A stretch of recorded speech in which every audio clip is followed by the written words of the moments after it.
Horizon Bank at 197 Loudon Road in Concord. Your locally owned and managed community bank.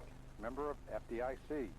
By Denroy Shoes, 76 North Main Street in Concord, featuring athletic footwear for the entire family. By Bernie Sports of Concord. If you're outfitting a team for the fall or winter or even the spring seasons, call Jim Bernie at 224-2131. He'll even come to your house and give you a price. Once again, welcome to Memorial Field here in Concord, the 817th football game. Concord High will start its 94th season of football here this afternoon. They are 385 wins, 307 losses in their illustrious history, and 54 ties.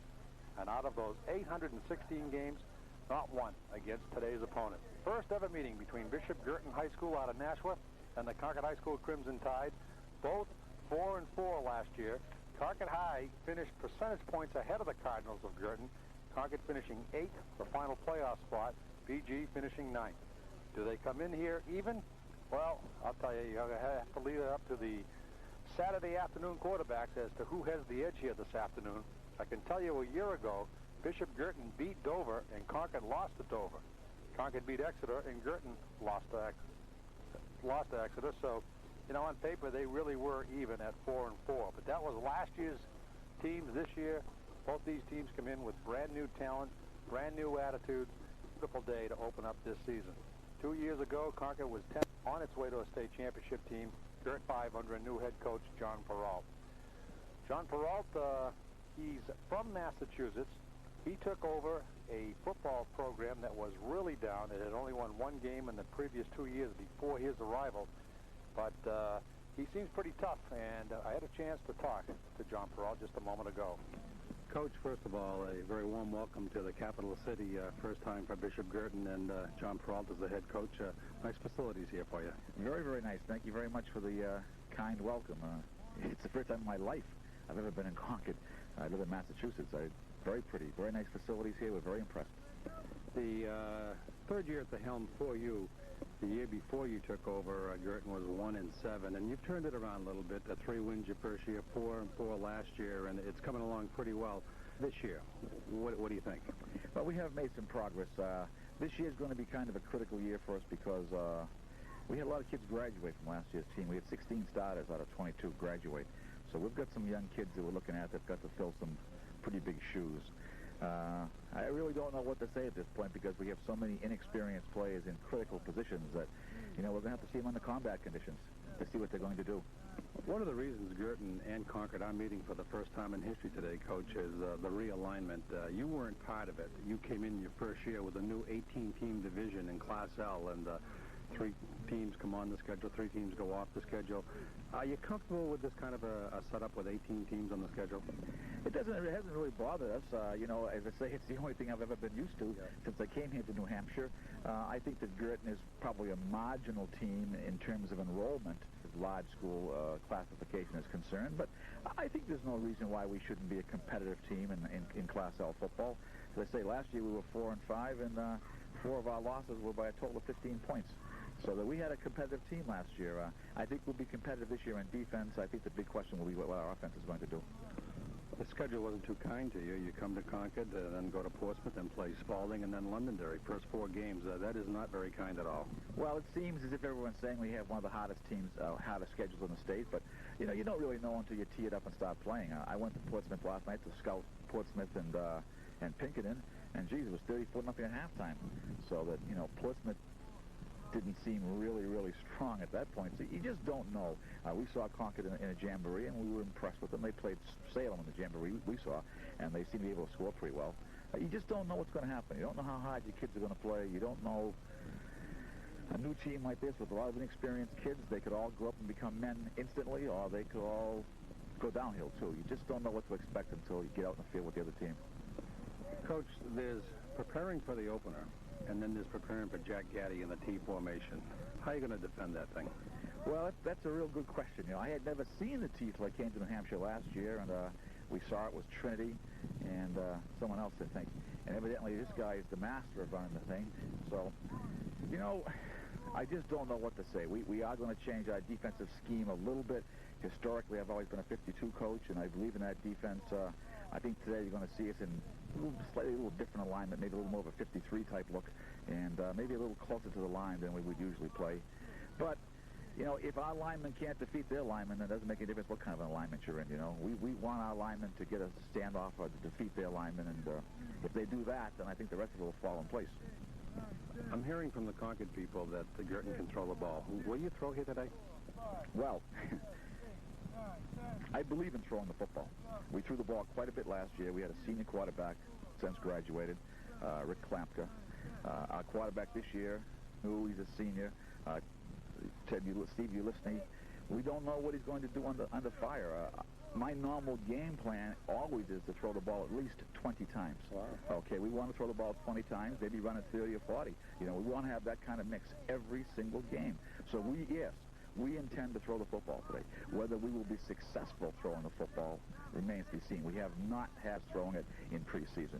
The quarterback and receiver just hasn't been there, you know, and maybe the quarterback's been a little bit nervous, perhaps. Today, of course, the opening game, he could be more nervous, you know. But if he settles down and throws the ball the way we think he can throw it, and if our receivers run the right patterns and make the right reads, then we would expect to throw the ball. If we don't throw the ball 15, 20 times today, I'd be surprised. Well, it should be fun then. Open offense against the ball control. Again, welcome to Concord, Coach. I look forward to the game. Thank you very much. All right, thank you. Okay, there you have it. That is the interview with the Bishop Guertin coach, John Peralt. And we will be back to talk things over with Jack Gotti, the coach of the Concord High School Crimson Tide, after this 60-second timeout. Living in this part of New England has great advantages. Fantastic scenery, clean air, and good neighbors. But there's one thing we, along the country, can't escape, and that's the ever-increasing value of our home, our furnishings, and our cars. That's why the friendly professionals at the Allied Insurance Agency urge you to review your present insurance coverage, and they're willing to do it for you at no cost. Too little insurance can be a financial disaster if you suffer a loss due to a fire or accident. Too much or the wrong type of insurance is a needless waste of your money. The Allied Insurance Agency represents a number of insurance companies. That means you can have a professional analysis of your entire insurance program concerning your home, your auto, and your business at absolutely no obligation. In fact, it may even save you money. So contact the friendly insurance professionals at the Allied Insurance Agency, 500 South Street, Concord at the Bowtown line. All right, Bruce LeBoy along with back here at Memorial Field in Concord. And Harvey, what an absolutely gorgeous day for football. This is, oh boy, we've been blessed with a nice night last night here for the Brady opener, and they played well, losing to Plymouth 24-6. Don't let the score fool you.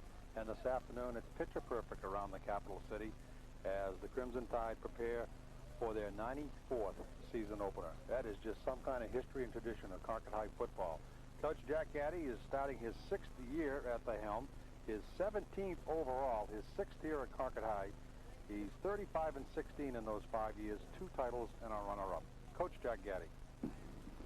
6th year at Concord and 17th year, I believe, overall. Coach, you're starting to feel like the godfather of football coaches around the state? I don't know, you mentioned 17. That's kind of long, but no, I'm fresh, ready to go. Every year it keeps me young. That a baby, Jack. Listen, last year, frustrating season. Not going to dwell on it, not even going to talk about it, other than I want to ask you, was it a long wait for you personally for this moment right now to get ready? I think it forced us to really pay attention to the off-season, and the players certainly have done that. So we're planning on, showing the dividends of all that hard work, which the players, I couldn't ask for a better team that come to camp in great shape, and they're ready to go. The overall team attitude, the way you coaches assess it right now? Been superb. They're giving the best effort for what they have, and that's all a coach could ask for. There are opening games, and then they're getting ready for games that you've never played before. Concord and Guertin, first time. Any kind of special problem? Never haven't seen this team before? Well, not really. They certainly run a different type of offense than what we're used to seeing. They're wide open offensive sets, using many wideouts, trip formations, and they certainly do like to throw the ball. But they're going to really test our secondary. So we're going to try to put a pass rush and, confuse the secondary coverages with man in zone. We talked to one of your players on the air last night at halftime of the Brady game, and he said that you're going to go to a little man-to-man coverage, pass defense this year. That's something we've really never done in the past, and we've worked on it considerably in the off season, or excuse me, during preseason. But to play that, you got to be able to stunt and mix it up inside. And so we have a variety of defenses that we're going to be using. Jack, earlier in the week I said to you, gee, Bishop Guertin looks like the ideal opening game for any coach, and you said, yeah, sometimes it is, and sometimes if you had your druthers, you'd like to open up against one of the real iron teams. So why did you say that? Well, you know where you stand right away. You know, if you play one of the teams that you feel is going to be the best, and you perform well, you know where you stand. On the other hand, though, if you perform poorly, you know, it's obviously puts a little gloom in the situation. But I think Bishop Guertin's, they're a young team. They're coming back with, you know, quite a few losses. Their quarterback last year was an outstanding quarterback who's gone. But unlike other teams, they're still going to try to stick to the things that they like to do. I know Coach Peralt, you know, does like to throw a ball, and he's going to do it. He has one of the best receivers in the state, by the way. Number 99, McDonald, is one good receiver. Sure-handed, big kid, you know, good-looking target. So I'm sure they're going to try to throw a lot of little outs and try to get the ball to him. You know, everybody says that Gaddy, the T formation, ball control, 3 yards on a cloud of dust. But at key moments, you have opened up and let the kids throw the ball, and you have a quarterback whom you seem confident in. How much will he? Well, we're trying to. We've never really thrown the ball a lot. In fact, I made a statement a year ago, I believe, if we have to throw a ball more than 12 times, we're in a bad situation. But, you know, Ryan does have a good arm, and, you know, unfortunately, we don't have the, you know, top receivers, athletic kids in the skill positions to help them out. But we've been working on it in practice, and the opportunity is there. We're going to have to take advantage of it. Great day, Coach. This is the opener. I hope you and I can do this 10 more times. Thanks, Harvey. Good luck. Oh, how about Jack Gaddy? We bring you all the color and pageantry of high school football right here on WKXL 1450 radio, as we were right down near the players, and I'm sure you can hear them warming up. And an enthusiastic bunch of Concord High School players this year. Jack Gaddy, in his 6th year at Concord High, 35 wins. He has 88 wins overall in his high school career here in the state of New Hampshire. He had another 53 wins at Trinity, and he needs 12 more for the 100 career wins in football. Not many people here in the state of New Hampshire have attained that goal. Conceivably, he could do it this year. I don't think so. They only have 11 games, 8 in the regular season, and if they got through and won the state title, it would be 11. I think John Habib, the union leader, wanted Jack to have 12 games this year, and then, so John was trying to hustle up a Thanksgiving game for Concord High. Hey, there you go. So as Bruce sits there working on his map, we're going to come back and tell you about the young guys who are going to make it happen here on the football field, and we'll do that right after this. Stay with us. It's time to kick off another soccer season, so it's time to visit the S&W Sports Shop to outfit the kids with everything they need to complete a successful soccer season. At S&W Sports Shop, 238 South Main Street, Concord. Soccer balls, cleats, shin and knee pads, soccer nets, soccer socks, everything for the upcoming soccer season is available now at S&W Sports. In addition to being the area's leader in bikes, bike repairs, bike accessories, and personal bike clothing, you'll now be able to outfit all the kids for the soccer season at S&W. All major credit cards are accepted, and the sports pros at S&W are open Monday through Thursday, 9 a.m. until 6, Fridays 9 to 8. Saturdays, you'll staff at S&W there from 9 a.m. until 3 p.m. Now's the time to select your soccer equipment, from soccer balls and cleats to soccer nets, pads, and socks. And now's the time to do it at S&W, 238 South Main Street, Concord. You'll get a real kick out of the soccer equipment at S&W Sports. Bruce Lavoie and Harvey Smith back here at Memorial Field for the Bishop Guertin Concord High School football game, one of a number of games around the state this afternoon. We'll run those down for you as the afternoon progresses. Last night, the Plymouth High Bobcats came here to Memorial Field on the same turf, defeated the Bishop Brady Green Giants by a score of 24-6. A little bit of a surprise. I don't know if the outcome is a surprise, but certainly the margin of victory for Dover over Manchester Central. Could the Green Wave be for real this year? There are a lot of people around the state who are picking them as one of the dark horses in Class L. College Central last night, 43-19. Pinkerton down Portsmouth 34-7. As the Clippers are having something of a down year. Looks like Spalding is back. The defending Class L champion Red Raiders defeated Londonderry in Londonderry 35-21. And Somersworth over Laconia by a score of 20-13. And Harvey, oddly enough, the home team lost in every game last night. Let's hope that trend doesn't continue here this afternoon. Interesting observation that the home couldn't pull it off. The Crimson Tide here in their home opener, a beautiful fall afternoon, as Bruce has told you, and they're playing Bishop Guertin High. First ever meeting for Bishop Guertin and Concord High in the sport of football. However, it is not Bishop Guertin High's first visit here to Memorial Field in the sport of football. Back in the 70s, Brady High and Guertin played a series of games. I think Guertin was here twice, and Brady played at Holman Stadium in Nashua twice. They actually even had a Thanksgiving game here, Bruce, between Bishop Guertin and Brady. So the Cardinals are not new to this field, but this is a brand new matchup, and it's kind of eerie when you think of this being the 817th game in the history of football at Concord High, and only the first against Bishop Guertin. Mike Garrett, go ahead. I have a hunch those kids standing over there in the white shirts was here at Memorial Field when Bishop Guertin played, though, because they would have been toddlers if they were born yet. Yeah, they may not have even been born yet. Right. Mike Garrett, the assistant principal at Concord High, is the stadium announcer for Concord High School football, and he is now ready to introduce the starting lineups of both teams to the nice crowd here. The home stands are a little better than halfway filled, and people still filing in down the hill off Fruit Street. Across the way, the fans from Nashua are trickling in here.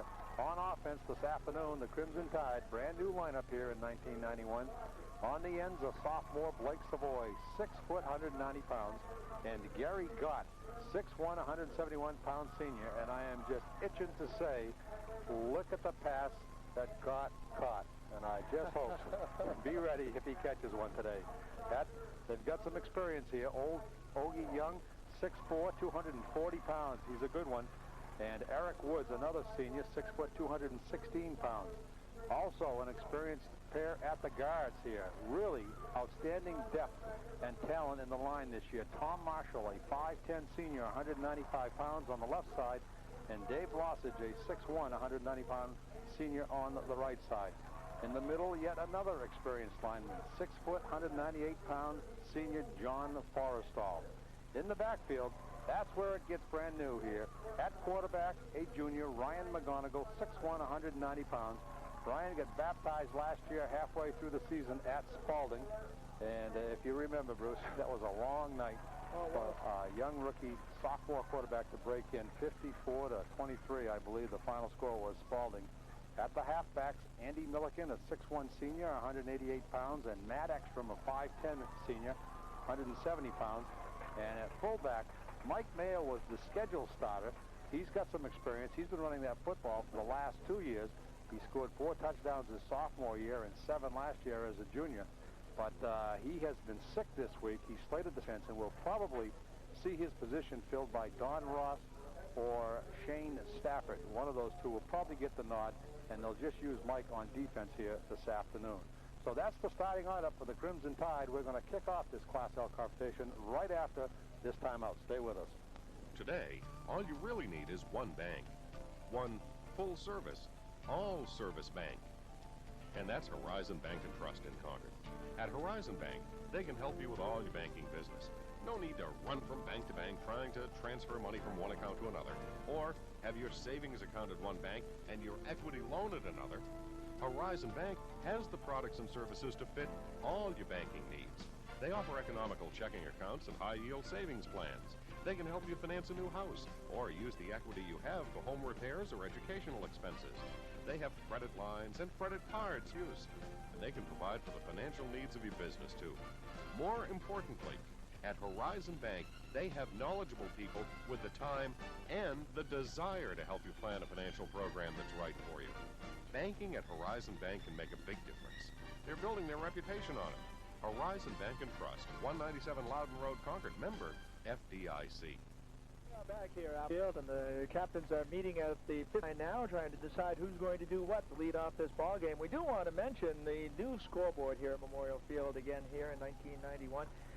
It was unveiled last night at the Bishop Brady game, and it looks just as good in the sunshine with bright, clear numbers as it did last night under the lights here at Memorial Field. And some of the folks responsible, the Concord Recreation and Parks Department, would like us to mention here on the radio.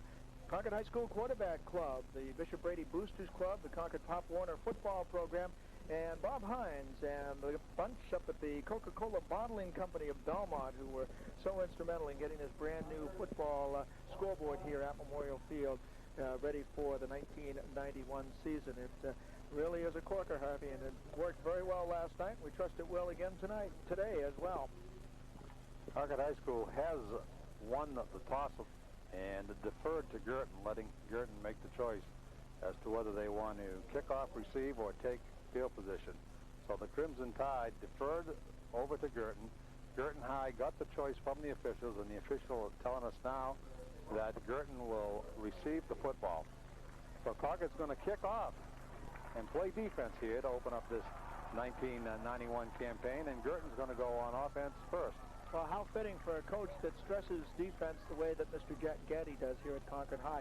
Incidentally, thanks to Concord South Main Street McDonald's restaurant for providing a meal for Harvey and me prior to today's football game. Salad, folks, salad. Yes, indeed. Today it was absolutely a salad. And McDonald's is pleased to be supporting high school sports on WKXL again this year. Drop by the South Main Street McDonald's as soon as you can. Try the new 99-cent fajitas. It's part of the new expanded menu. McDonald's for food, folks, and fun. And now the national anthem. Here is the Concord High School marching band under the direction of Mr. Bill Matibia.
I'll tell you, Bruce, the Concord High School Crimson Tide Marching Band, and they are new uniforms, they have new flags. The color guards have great-looking flags down there, and the area, the section of the stands that the band is sitting in, now you should have addressed this. I thought it was just painted maroon there. Oh, no. But they actually have, like, cloth covering the benches down there to protect the taxpayers' money in those uniforms, but also that's not just any piece of cloth. Well, those things seem tailored. Those are beautiful. Those are pretty much tailored. They have Velcro underneath and straps that go in underneath, and they just kind of hold it there in the breeze and whatnot. And boy, it really looks like a great group. They looked terrific in the parade last Saturday too in Concord as they got it going even before the school year began. And to be fair, Londonderry, Dover, Merrimack, and Concord High School, 4 high school bands in that parade last Saturday, which was terrific in downtown Concord. But the point at hand is high school football, with the Concord High School Crimson Tide set to kick off from left to right across your Bishop Guertin Cardinals, first time ever against the Concord High Crimson Tide, and they are set to receive and will be traveling from right to left across your radio dial. Having a little bit of trouble getting the ball set up at the 40-yard line. There is a pretty good breeze blowing here as it blows kind of into the press box, and thank goodness it's a little warm out here today, Harvey, which makes it a very pleasant breeze to have. If this were cold, we'd both be complaining about it, but we're not. Beautiful sunny day, and we are just about set, except the ball just blew off the tee. So we will move on a little bit here and tell you that we are indeed set to go now. And here's the kickoff for the 1991 season, and the voice of Concord High football, Harvey Smith.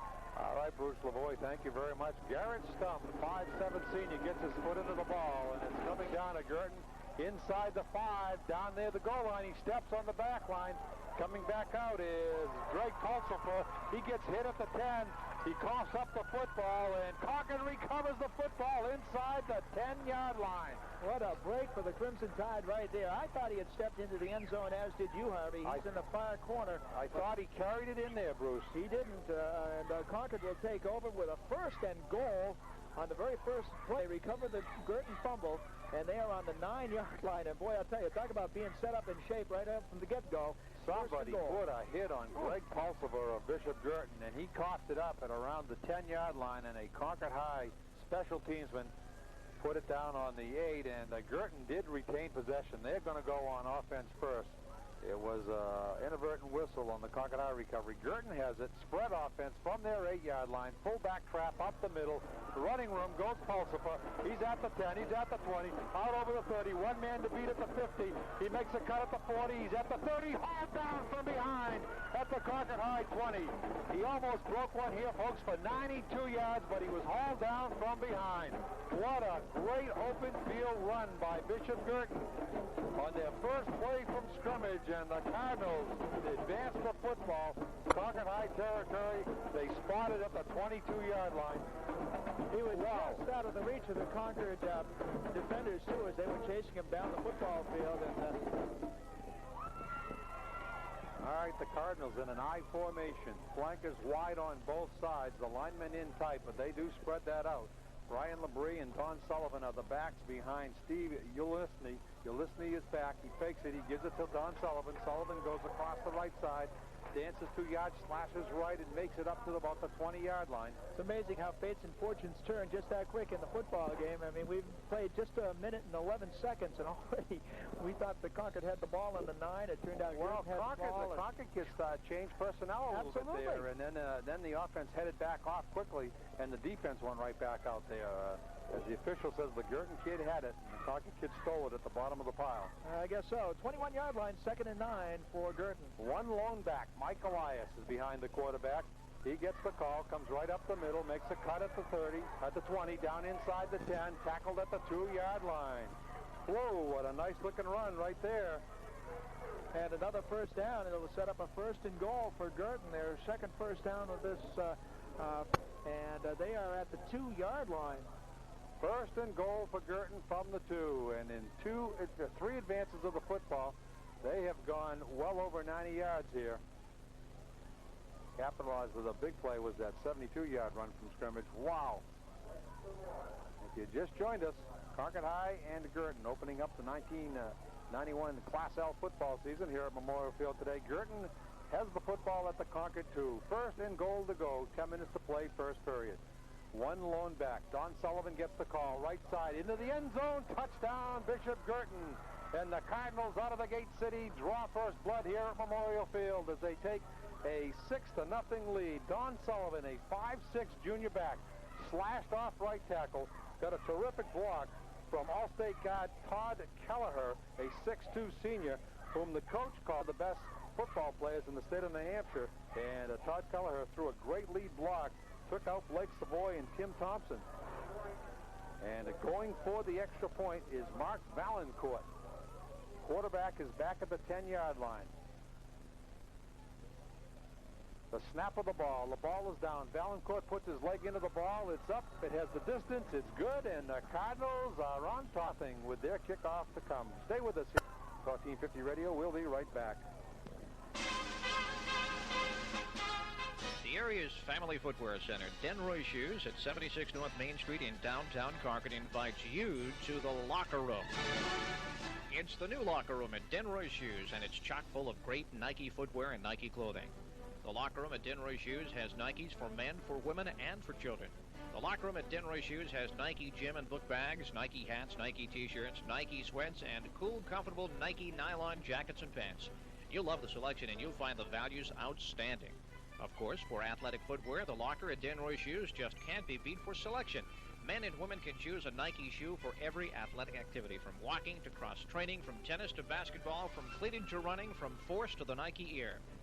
So when it comes to athletic foot, you look to Nike. And when it comes to Nike, look to the locker room at Denroy Shoes, 76 North Main Street, in the heart of downtown Concord. Bishop Guertin set to kick off here. A drive that lasted 92 yards, 4 plays, a minute 55, and Don Sullivan a 2-yard touchdown run. Mark Valancourt the point after touchdown. BG leads 7-0. And Greg Pulsiver kicks off for the Cardinals of Guertin. And Jamie Welch gets the football for Concord back at his 7, bams up over the 10, over the 15, 20, cracks into the Guertin defense at about the 30, and gets Concord in pretty good field position. And so now the Crimson Tide officially go on offense here in 1991. But the circumstances are far different than we described 4 minutes ago, as they trail 7-0 here at home to the Guertin Cardinals. Ball right at the 29-yard line where they will go 10, and that was kind of a shocker after Concord seemed to have the ball in good shape, and then to come right down and have Guertin score. Ryan McGonigal calling signals. First hand up goes to Andy Milligan, the halfback. Andy goes right up the middle, and then twists and turns, falls ahead at about the 33-yard line. 34 after the spot of the football. 4-yard pickup for Andy. Kind spot right there. It'll bring up a second down and just a little bit over 5 yards. It is Ekstrom, Milligan, and Mayo in there at fullback. Ekstrom gets the call this time, and the senior halfback churns right ahead. It goes across that 35. Out to the 36-yard line. He's going to be shy of the first down, but only by a couple of yards. It'll bring up a third down and about long 2. We'll call it 3 yards.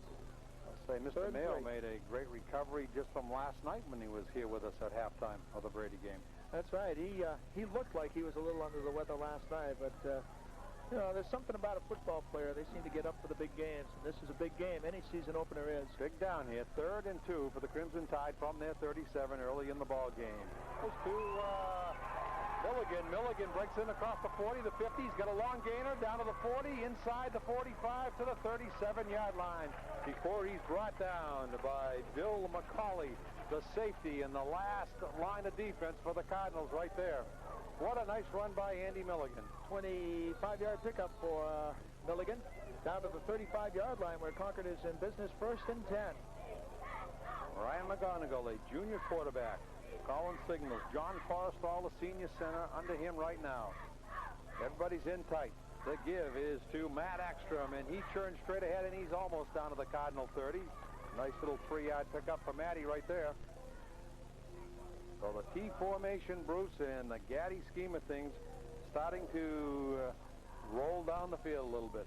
Yeah, they are, and the T formation is working right at the moment as it's tough to pick up the ball carrier. I have to pick him up that time, but only because he was the guy on this end. Working to a T, you might say. Yes, indeed. 2nd and 7 for the Crimson Tide, just outside the Cardinal 30. McGonigal's going to keep. He tries the right side, slashes off tackle, dives across the 30, down close to the 28-yard line.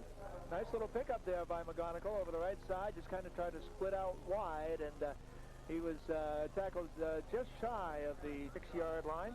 That's the dimension that the formation really gives defensive teams fit. The quarterback who can run with the football, and McGonigal can run with the best of them. 3rd down and just short of 2 yards. Little over a yard. 3rd and 2.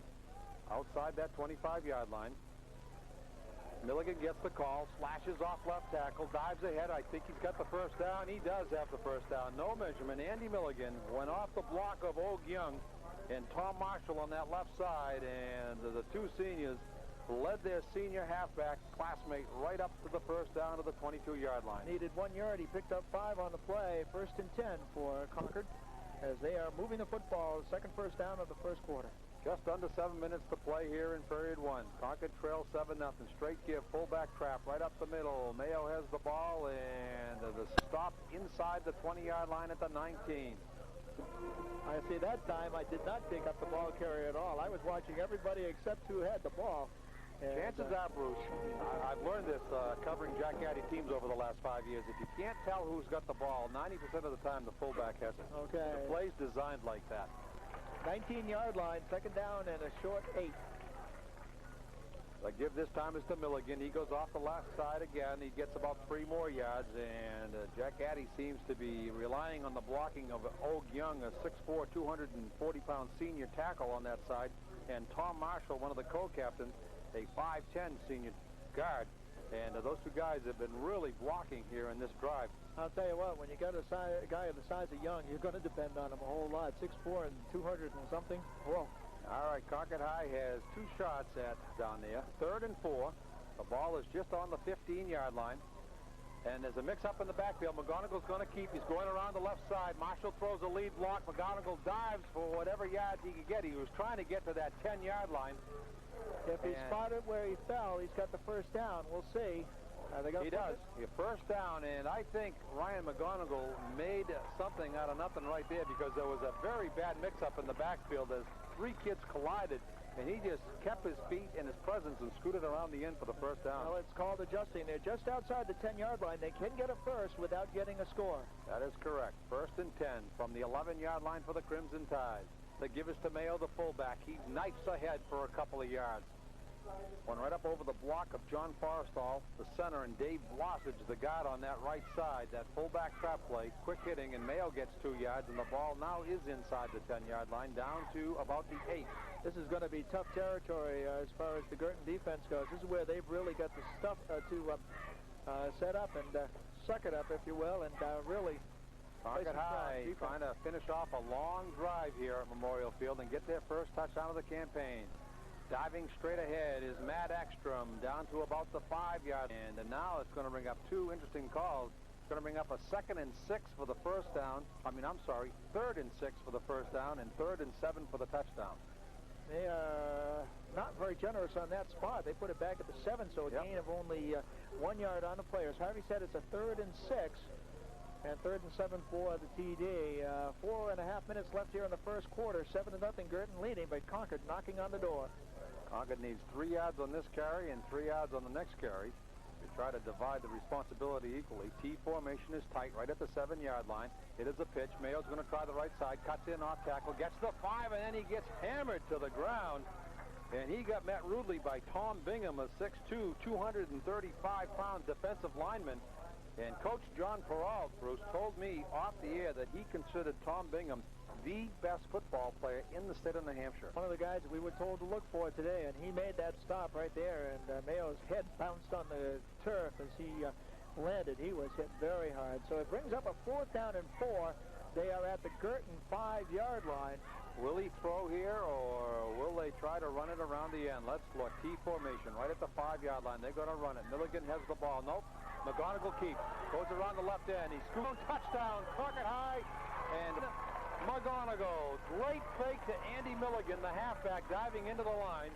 And Ryan McGonigle hit that football with his left hand on his left hip. And then he scooted around that left end and just did knife into that end zone, just in back of the cone on that side. And Concord High has its first touchdown here of 1991. 7-6. Concord is trailing by 1, and Garrett Stum will now try to tie it. Mayo is going to be the holder. Dave Blossage is the center in this situation.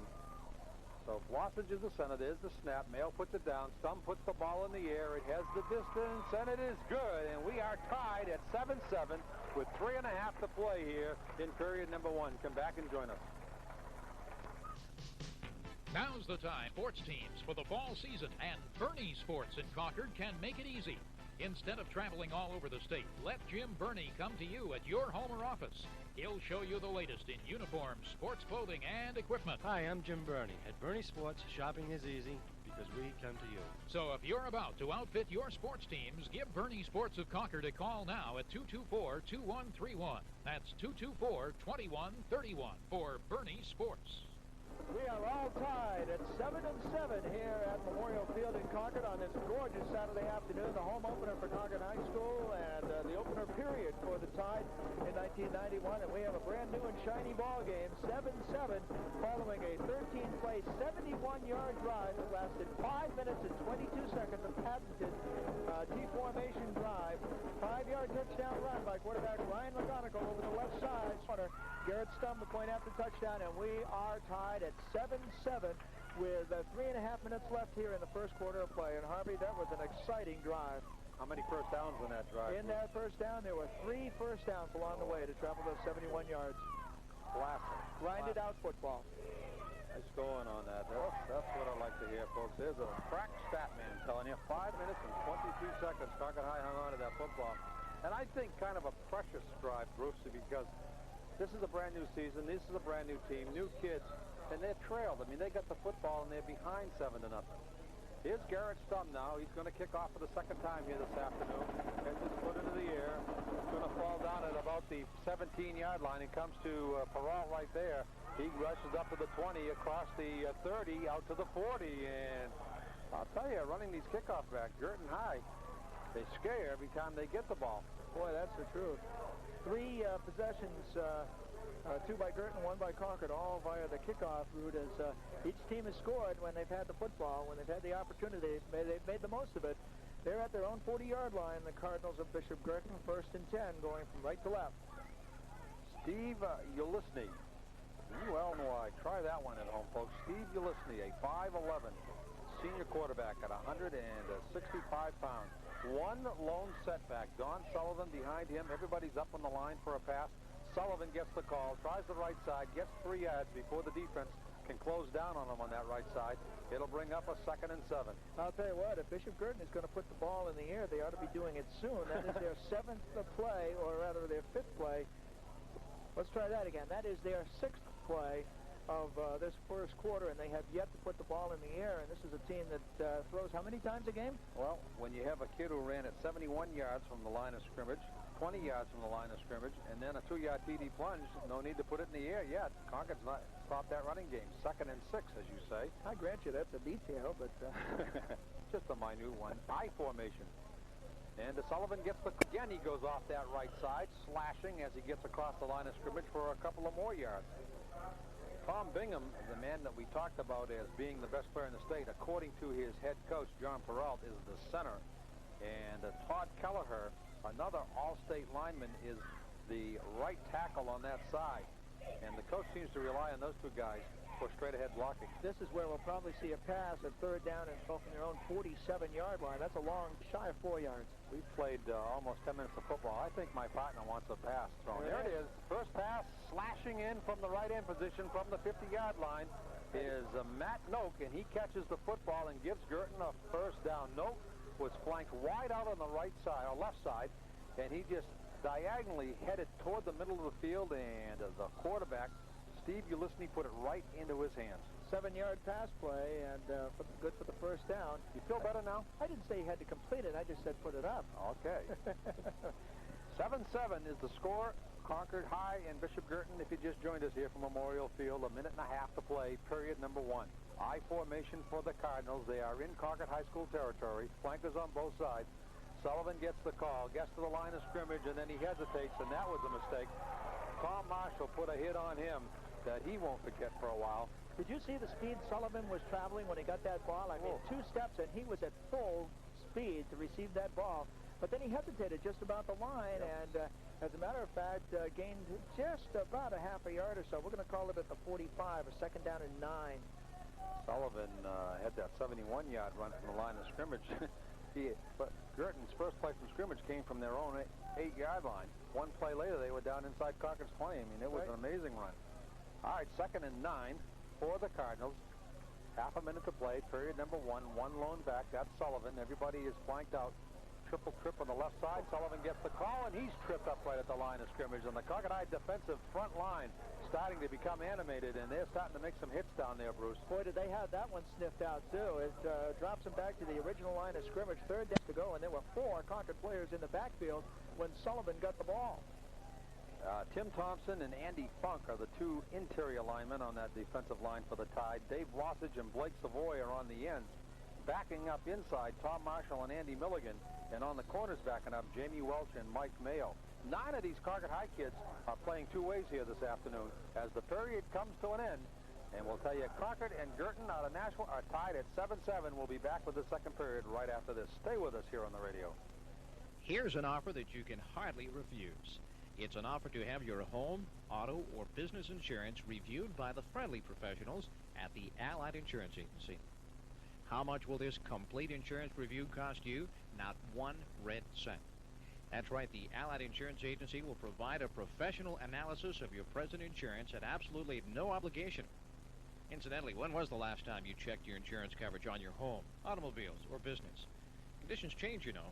The number of drivers in the family may have changed. Your insurance coverage written last year is not necessarily the best insurance today. Allied represents many solid New Hampshire insurance companies and the Allied Agency will review your insurance coverage free of charge. Give them a call today at 224-54. That's 224-5394. Or stop into their office at 500 South Street on the Bowtown line. Find out for yourself why at the Allied Insurance Agency, your protection is their profession. Okay, we are back here at Memorial Field, just set to start the second quarter of play. And Harvey, I'll tell you, the Concord High School cheerleaders put on a show out here in between periods with some aeronautics, would you say, and some flips. And boy, I'm going to tell you right now, they are among the best athletes at Concord High School, those girls. What a show. All right, Guertin, it's a drop play. Right up the middle comes Sullivan, gets to the 50, across to the Concord 45, down inside the Concord 40, stopped at the 38-yard line. Everybody spread out in a nice draw play by the quarterback, Ulysses, setting up Sullivan, his senior fullback, and he went straight ahead, 8 yards, I think. Almost looked like the play there where he held the ball up, then just tucked it into Sullivan as he took off on a little bit of a delay. Nice pickup on the play, but it brings up a 4th down and 2. At the 38-yard line. Timeout on the field for the Bishop Guertin Cardinals at 4 and 2. Concord High 7, Guertin 7. We'll be back with more of this exciting high school football right after It's time to kick off another soccer season, so it's time to visit the S&W Sports Shop to outfit the kids with everything they need to complete a successful soccer season. At S&W Sports Shop, 238 South Main Street, Concord. Soccer balls, cleats, shin and knee pads, soccer nets, soccer socks. Everything for the upcoming soccer season is available now at S&W Sports. In addition to being the area's leader in bikes, bike repairs, bike accessories, and personal bike clothing, you'll now be able to outfit all the kids for the soccer season at S&W. All major credit cards are accepted, and the sports pros at S&W are open Monday through Thursday, 9 a.m. until 6, Fridays 9 to 8. Saturdays, you'll find the friendly staff at S&W there from 9 a.m. until 3 p.m. Now's the time to select your soccer equipment, from soccer balls and cleats to pads and socks. And now's the time to do it at S&W, 238 South Main Street, Concord. You'll get a real kick out of the soccer equipment at S&W Sports. S&W Sports Shop, one of the fine sponsors bringing you high school football here in the 1991 season. We appreciate each and every one of them for joining along on the bandwagon this year. We hope more will join up as the season goes along. Bishop Guertin, 4th and 2 at the Concord 38-yard line. Harvey, big play. That's why Coach Brock. It's time to kick off another soccer season, so it's time to visit the S&W Sports Shop to outfit the kids with everything they need to complete a successful soccer season. At S&W Sports Shop, 238 South Main Street, Concord. Soccer balls, cleats, shin and knee, soccer nets, soccer socks. Everything for the upcoming soccer season is available now at S&W Sports. In addition to being the area's leader in bikes, bike repairs, bike accessories, and personal bike clothing, you'll now be able to outfit all the kids for the soccer season at S&W. All major credit cards are accepted, and the sports pros at S&W are open Monday through Thursday, 9 a.m. until 6, Fridays 9 to 8. Saturdays, you'll find the friendly staff at S&W there from 9 a.m. until 3 p.m. Now's the time to select your soccer equipment, from soccer balls and cleats to soccer nets, pads, and socks. And now's the time to do it at S&W, 238 South Main Street, Concord. You'll get a real kick out of the soccer equipment at S&W Sports. S&W Sports Shop, one of the fine sponsors bringing you high school football here in the 1991 season. We appreciate each and every one of them for joining along on the bandwagon this year. We hope more will join up as the season goes along. Bishop Guertin, 4th and 2 at the Concord 38-yard line. Harvey, big play. That's why Coach Peralta of the Cardinals took a timeout. We'll see. They have an I formation. They give it to Sullivan. The fullback, he's stopped just before the line of scrimmage, and it's not going to go. Concord's going to take over at about their 36-yard line. Nice defensive play. Well, they're going to take their time to sort this out, but from here, there's no question that it is Concord's ball. But no way. Yes, indeed. Give the tackle to Tom Marshall, the inside linebacker. The rugged senior came across that line of scrimmage and was waiting for Mr. Sullivan and put him down to give Concord High the football here. 7-7 is our score if you're just joining us here on the radio. Guertin scored first. 5 minutes into the game, Don Sullivan on a 2-yard plunge after he advanced the football 71 yards on a run from scrimmage. Concord tied it up.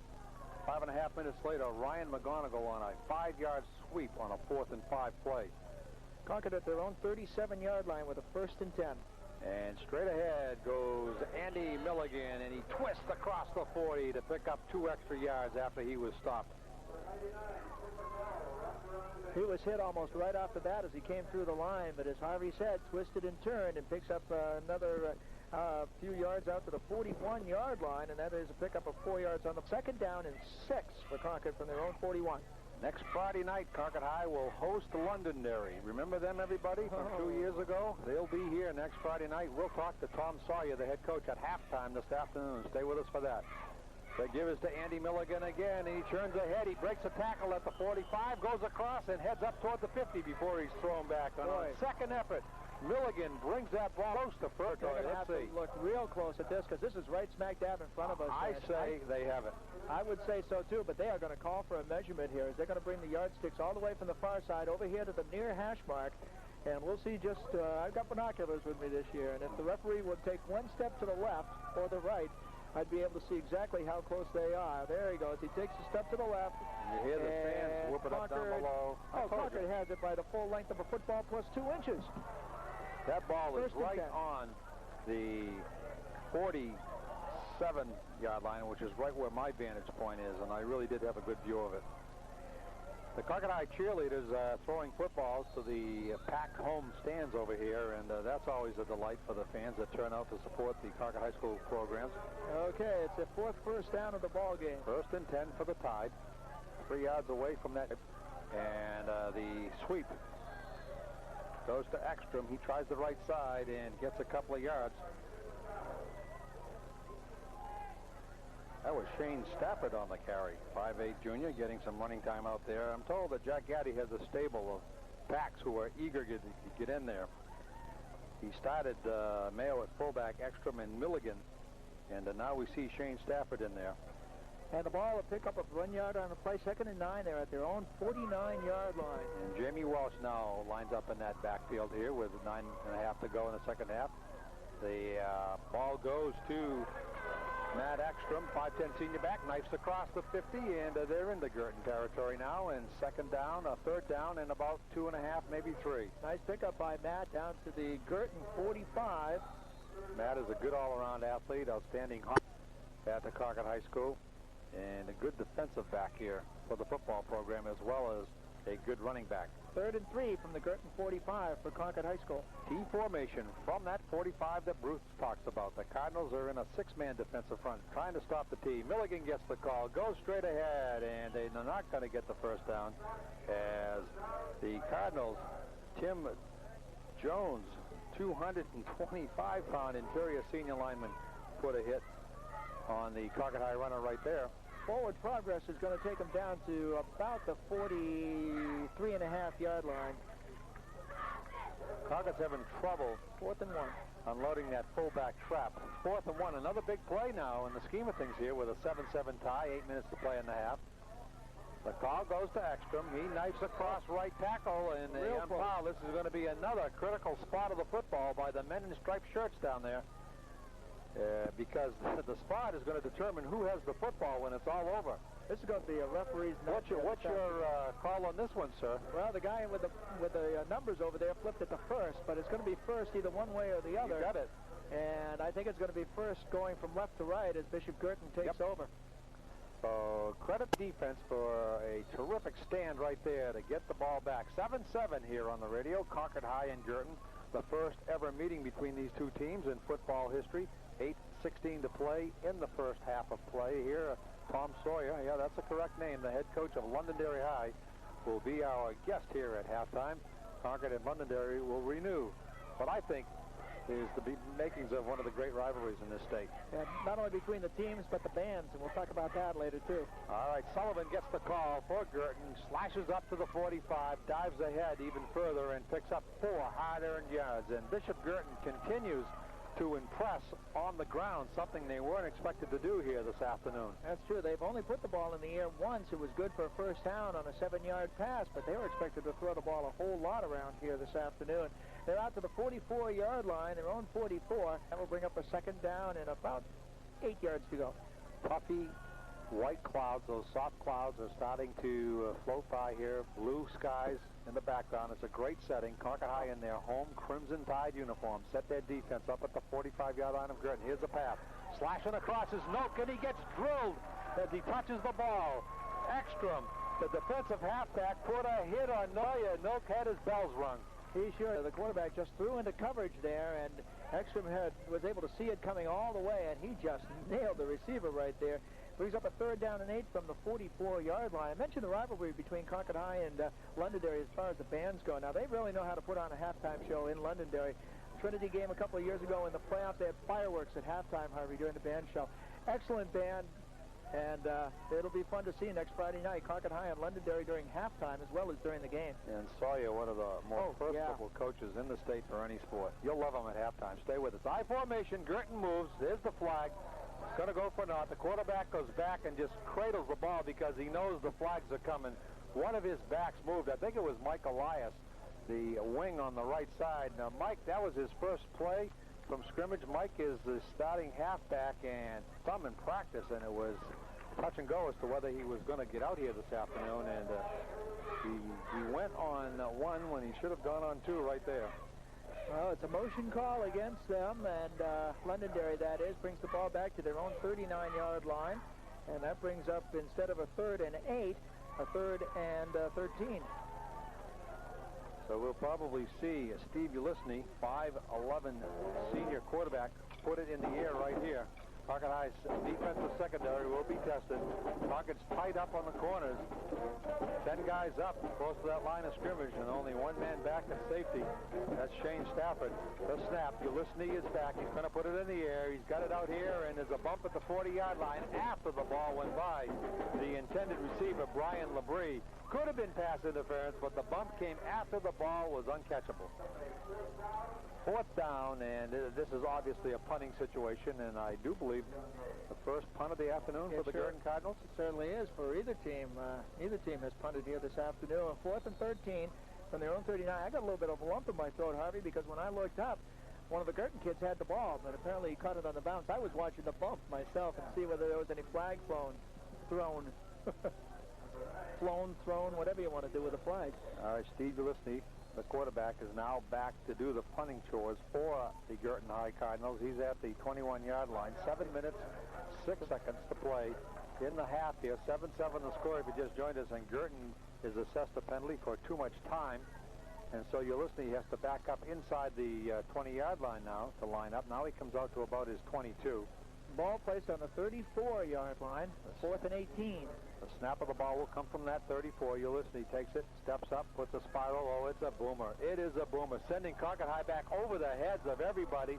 And catching the ball is Dylan Beeson at the 3, and he runs it into the end zone. You know, I was going to make some kind of a smart comment about how, hey, you know, they back him up 5 yards. Well, sometimes they do that on purpose to give him the opportunity to get a little bit more distance on the ball.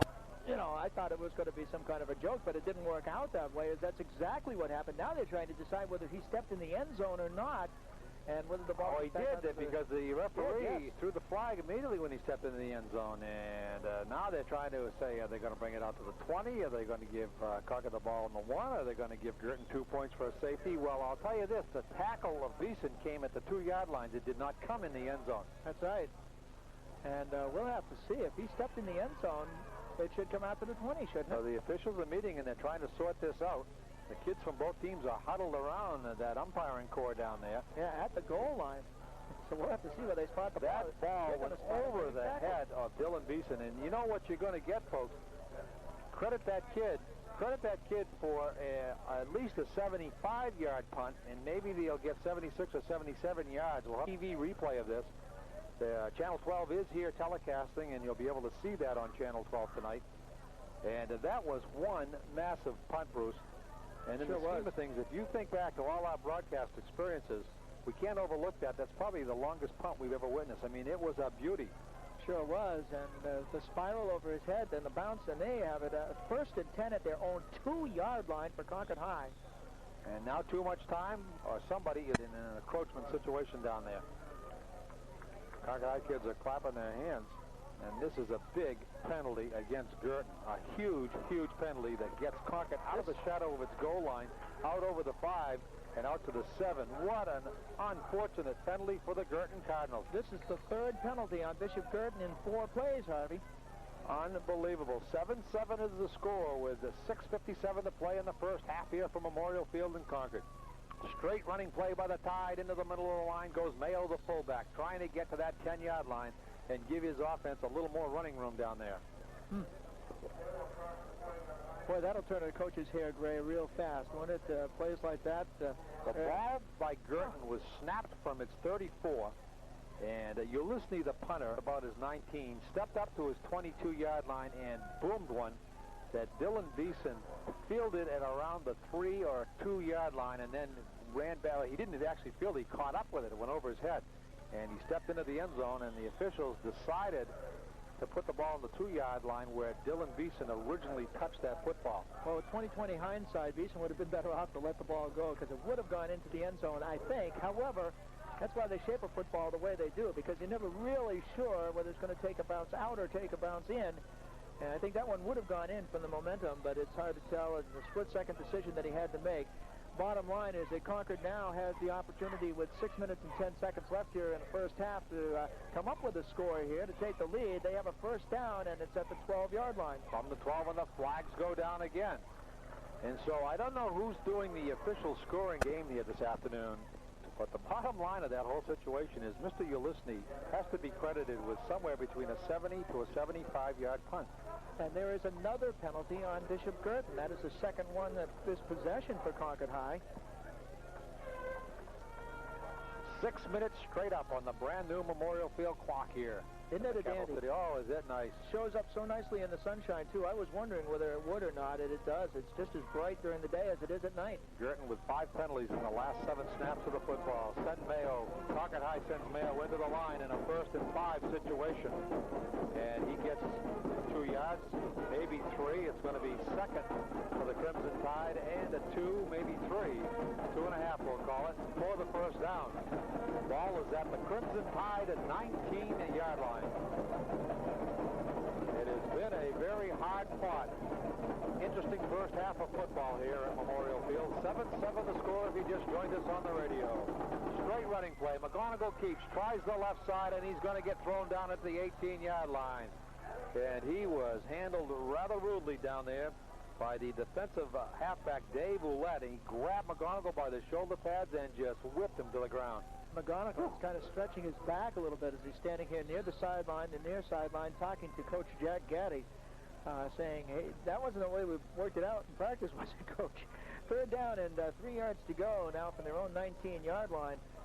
Guertin's doing a nice job of containing that quarterback option to run around the end. They're making McGonigal step up inside tackle, not allowing him around the end. Third down and 4, as Bruce told you. McGonigal's going to put the ball in the air for the first time in his career. He's got a man open. It's Milligan out at the 30. He's out to the 40. He's out to the 45. He's tackled right at midfield. McGonigal completes a pass to Andy Milligan, and Concord has a first down and new life on this drive. And let's see, where are they going to spot the ball? At the 46-yard line, at the Concord 46. So Ryan McGonigal is 1 for 1 here in 1991. For 27 yards. And a beautiful, beautiful pass and a nice reception. And that is Concord's 6th first down here of the first half. So the Crimson Tide out to their 47-yard line. Straight running play. Mayo gets the call, dives in, close to the 50-yard line. Concord High has to get down to the 44 of Guertin for a first down in this situation. Plenty of time left, over 4 minutes, 4:07 and counting. First half. They're at the 49 to pick up a 3, a second down and 7 yards to go. And Harvey, the receiver, was so wide open on that play, it looked like they had everybody fooled in the Guertin secondary. Well, McGonigal started around that right end and then stopped and set up and threw a perfect pass. And he planted his feet and, jumping offside is a Concord High lineman. I could call that from up here even with my eyesight. He went on hot instead of hot. Whoa. Oops. Excuse me, I didn't mean to hit you. It was a free one, but it's going to back Concord up 5 yards. And that was Dave Blossage. And that's the first penalty on Concord this afternoon. No kidding. Yep. And, opening game, new cast of characters, that is an astounding statistic to me. 2nd and 12 from their own 44-yard line for Concord now. All right, key formation. What else? Mayo, the fullback, gets the call, goes off left tackle at 45, trying to get back to the original line of scrimmage, and it's going to set up a 2nd and 10. 3 minutes and 10 seconds to play at halftime. We are going to talk to Londonderry High head coach Tom Sawyer, a very personable fellow. And if you remember, Concord and Londonderry met 2 years ago in the state championship game down in Tom's backyard in Londonderry, and from that game, I think, a rivalry is going to emerge. Concord jumped out to a big lead in that game, then had to hold on as Londonderry came storming back. All right, McGonigal is sets up. He's coming left. He's going to try to throw the ball. Now he tucks it under his arm, points his finger, directs traffic, crosses the 50, down close to the 45-yard line. Now remember, he has to get to the 44, but a nice running play. McGonigal's made two interesting decisions out there, Bruce. He ran around the right side. He has the option in that situation to keep it or throw it, and he threw it. He comes back 3 plays later on the left side. Set up, pass, and then he tucked it under his arm and ran it all the way down to within 1 yard of a first down. And no question about it, they're going to go for it in this position. 4th and 2 from the Guertin 46. Let's see if Milligan gets the call in here close. No. Yeah, Milligan gets the call, and he crashes across that 45. Did he make it across the 44? Let's see if he spot it.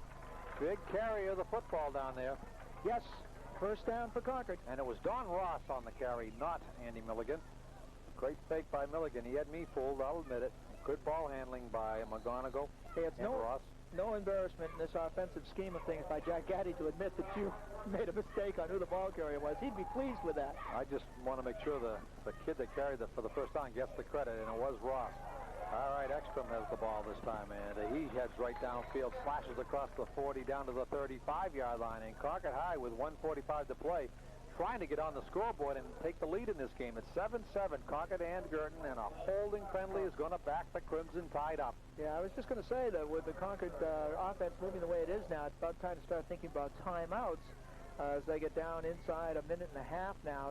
Well, it's a minute 45 right now, and we'll have to see just where they back the tide up to now. They had it from the Guertin 43-yard line, but that's going to be negated by the holding call. Matt had picked up about 7 yards on the play, almost 8 yards on the play, down to just about the 35. But the ball's going to come back to just shy of midfield, and they're going to spot it at the 49-yard line of Bishop Guertin. So net loss was a total of 6 yards on the play. It'll bring up a first down now. No scoring here in the second period, but it's been a whale of a period. From the 50-yard line, Concord has a 1st and 17 to go. And McGonigal sprints right, puts the ball in the air. He has a receiver open, and he drops the ball right into the hands of the Concord High receiver. And he just flat out dropped the ball, and that's too bad because that would have gotten most of that 15 yards back. That was Rob Sawyer, 6'6" senior end, who dropped it. Okay, that brings up a 2nd and 17 from the Guertin 49-yard line. Concord moving the ball so well, and yet things have kind of diminished here as far as Concord's drive goes. 4, 5, 6, 7, 8, 9, 10, 11. That was the 11th play of this drive. Minute and a half to play until halftime. 2nd and 17 for the Tide. They're right at midfield. Milligan in motion. McGonigal sets up. He wants to put it in the air. He's got a man. Sawyer downfield, and he has it, and then it's knocked out of his hands at the 18-yard line. Rob Sawyer had it. And then an outstanding defensive play by the halfback on that side for Guertin, Tony Lanzera, knocked it out of Sawyer's hand at the last second. It was just a smidgen underthrown, and Sawyer reached back to get it, and as we said, he was just, the ball just slapped out of his hands, and it turns out to be just a long, incomplete pass with a minute 26 seconds left here in the first quarter. 3rd and 17 from the 49-yard line of Bishop Guertin for Concord High School now. At 6'6", Sawyer is an imposing figure, putting down that field in a receiving position. McGonigal gives it straight ahead, and they catch the fullback trap, catches them napping, and he sprints downfield. First down, Concord. And it's Shane Stafford playing fullback. 5'8" junior gets it. I'm either getting good or lucky because I saw that handoff, and that was a very, very quick handoff. The handoff came on the first fake, and then there were fakes after that the other players went for. That's what makes the T formation so effective, Bruce, and the fakes after the handoff. Those kids got to stay disciplined. Pickup of 18 yards on the play. Concord 1st and 10 from the 31-yard line of Guertin. And a minute and 7 seconds to play until halftime. McGonigal fakes once, fakes twice, puts it in the air. He's got a man wide open, and he overthrows him at the 5-yard line. It was Matt Ekstrom who would come out of the backfield, and he was all alone at the 5. And in defense of McGonigal, I think Ekstrom, if he had kept going, could have received the ball. It was a well-thrown ball, and he stopped at the 5. And exactly. If you ever played touch football or tackle football, and you're out there all alone, and sometimes You hesitate. You don't know what's up because you're alone, and he should have kept going. Absolutely, that is the case as the ball is back to the 31-yard line, second down and 10 yards to go. And if Ekstrom had kept going, it would have been right in stride, as that was a terrific throw by McGonigal. Maybe Ekstrom didn't think he could throw that far. But be that as it may, there is exactly 1 minute left here in the first half of play, and we have a timeout on the field. Other games around the Granite State today. Keene is at Salem. Memorial plays at Winnicott. Manchester West is at Milford this afternoon. Nashua at Exeter. Trinity at Merrimack. Lebanon plays at Kennett. Stevens at Bellows Falls, Vermont. Timberlane at Hanover. Fall Mountain plays at Woodstock, Vermont. Franklin is at St. Thomas in a Class M&S game. And Hartford, Vermont comes across the river to play the Newport Tigers in Newport. The UNH Wildcats open up their season tonight, and they should have a pretty good year, picked by many to win the Yankee Conference this year. They are at Marshall University. That game tonight on WKXL AM and FM beginning at 6:45. In a brand new stadium. Absolutely, yes, a brand new stadium, and I understand that folks from UNH are going to pick up the plans and bring it back with them. So who knows, Cowell Stadium could be have a new look over the course of the next few years or so. I don't know where the money's going to come from, but you never know. 2nd and 10 for Concord from the 31. 1 minute to play here. They're 31 yards away. McGonigal fakes again. Here is a man open. The reception is made at the 18-yard line, sliding on his back and hanging onto the football is sophomore end Blake Savoy. A great catch because that ball was underthrown, but Blake Savoy slid under it to give the Tide another first down. Second first down for Concord through the airwaves, too, and that one good for 13 yards. The clock is running. Concord's on the 18. They need 18 yards to go ahead here.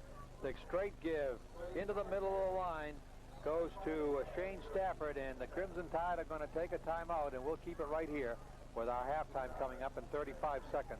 7-7 is the score from Memorial Field. 35 seconds to play until that halftime that we talk about. The ball is on the 17-yard line, maybe closer to the 16. And Concord High has 3 downs to try to get it in 35 seconds.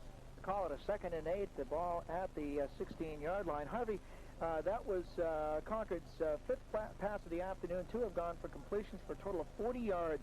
2 for 5 for 40 yards for McGonigal this afternoon. Meanwhile, the high-power offense of Bishop Guertin coming in here with their big throwing game and this and that and the other thing, and 1 for 3 for 7 yards. So Concord's teaching Guertin how to throw the football here in the first half. Well, Jack Gaddy didn't, Bruce. You heard him in our pregame that if we have to throw the ball more than 12 times, we're usually in trouble. I don't think that's the case here. I think this is the case of the 2-minute offense before a half. And, exactly. You know, the situation here in the half dictates that they throw the ball. Incidentally, both of Concord's completed passes have gone for first downs. They have a total of 9 in the ball game. Guertin only has 3, and yet we are tied at 7-7 with 35 seconds left in the first half. All right, in motion goes Milligan. The pitch goes back the other way to Shane Stafford. The fullback goes around the right side, cuts up in tackle down to the 10-yard line, closer to the 9. Concord in a hurry-up offense with the running play. The clock is not stopped, and Concord does take a timeout now to stop that clock. I think that's their last one. Jack Gaddy's heading onto the field, and I think he's appealing to the official that he called timeout, and he wants like 4 or 5 seconds from the clock. I remember I was saying Concord's in their hurry-up offense, and he's saying that one of his kids down there was calling for a timeout, and they didn't catch it. He's making that appeal right now instead of talking to his kids. Yeah, we'll see if that works. It was a pickup of 6 yards on the play. The ball sitting just at the 10-yard line. He's upset. He's really upset. It's a 3rd down and 2. He's in the huddle with his kids now, but you're right, he is upset. He threw his clipboard down in that huddle, and he's not mad at the kids. No, absolutely. He just thinks that the official could have been a little more alert to what the Concord kids were trying to do as far as calling the timeout goes. The ball's on the 10, 23 seconds to play, 7-7's the score. This is just before the first half. It's kind of an interesting moment here for everybody. It is. It really is.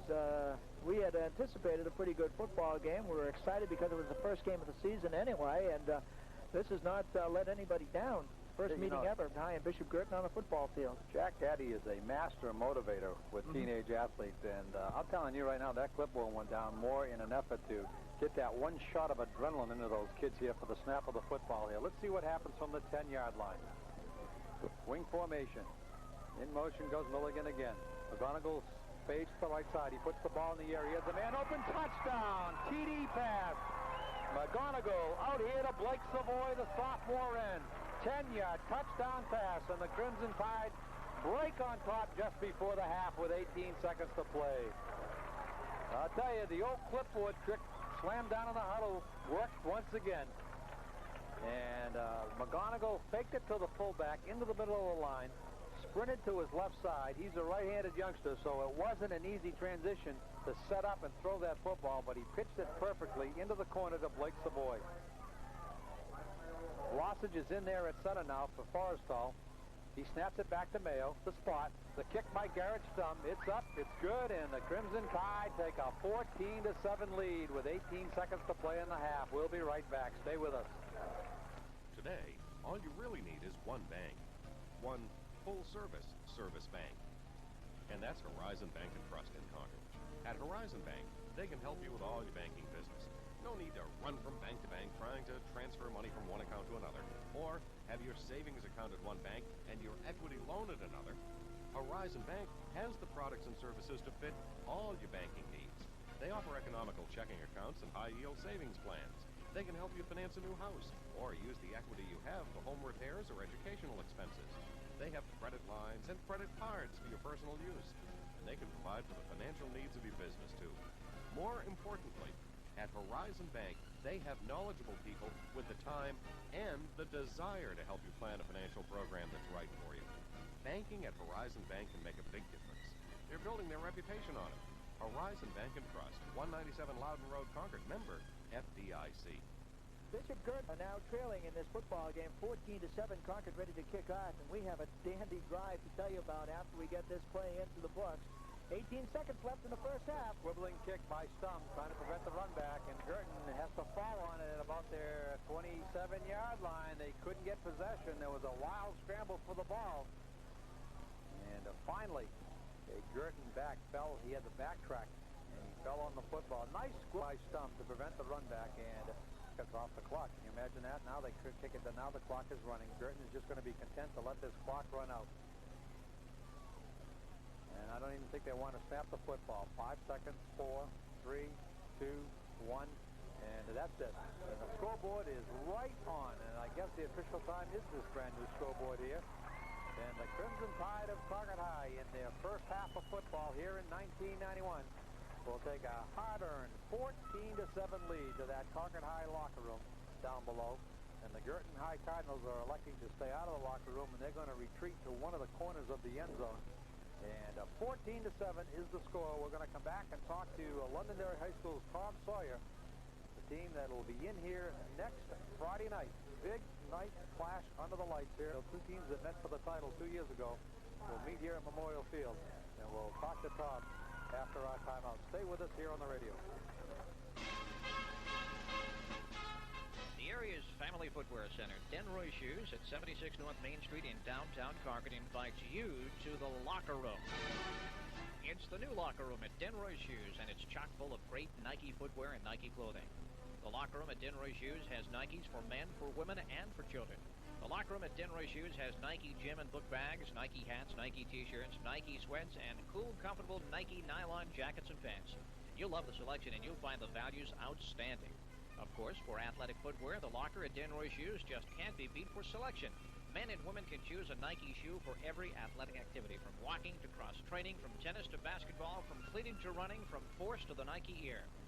So in athletic footwear, you look to Nike. And when it comes to Nike, look to the locker room at Denroy Shoes, 76 North Main Street, in the heart of downtown Concord.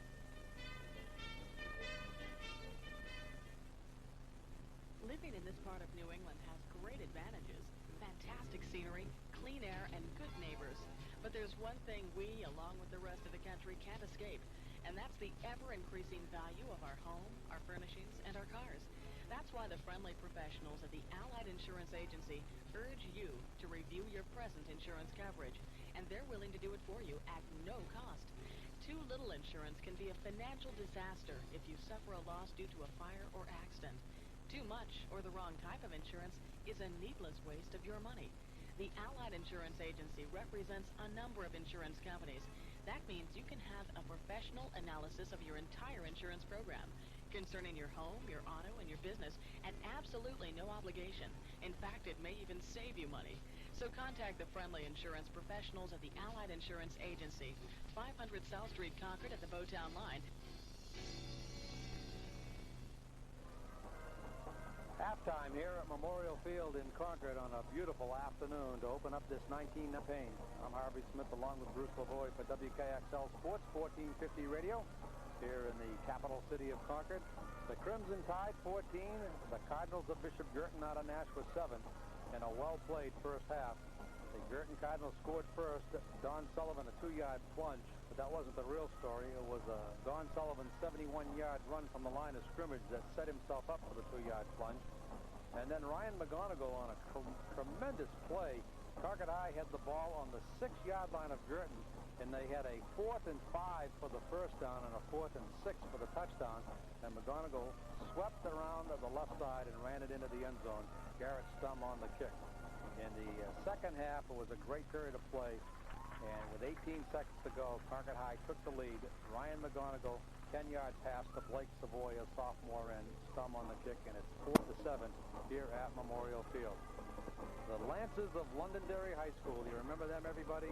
The emotions that we went through a couple of years ago as Tom Sawyer and Londonderry's Lancers hosted the Crimson Tide in the championship game, and they had to bring truckloads of sand in to fill in the mud spots, and it was a great setting. I mean, they built it as 6,000 fans, but I'm to be more like 10,000 people ringing around. Welcome to the broadcast. How you doing? Thank you very much. Fine, thank you.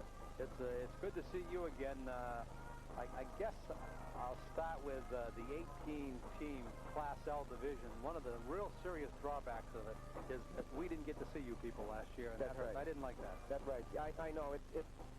I'm still not sold on it. You don't get to play everybody every year. You don't.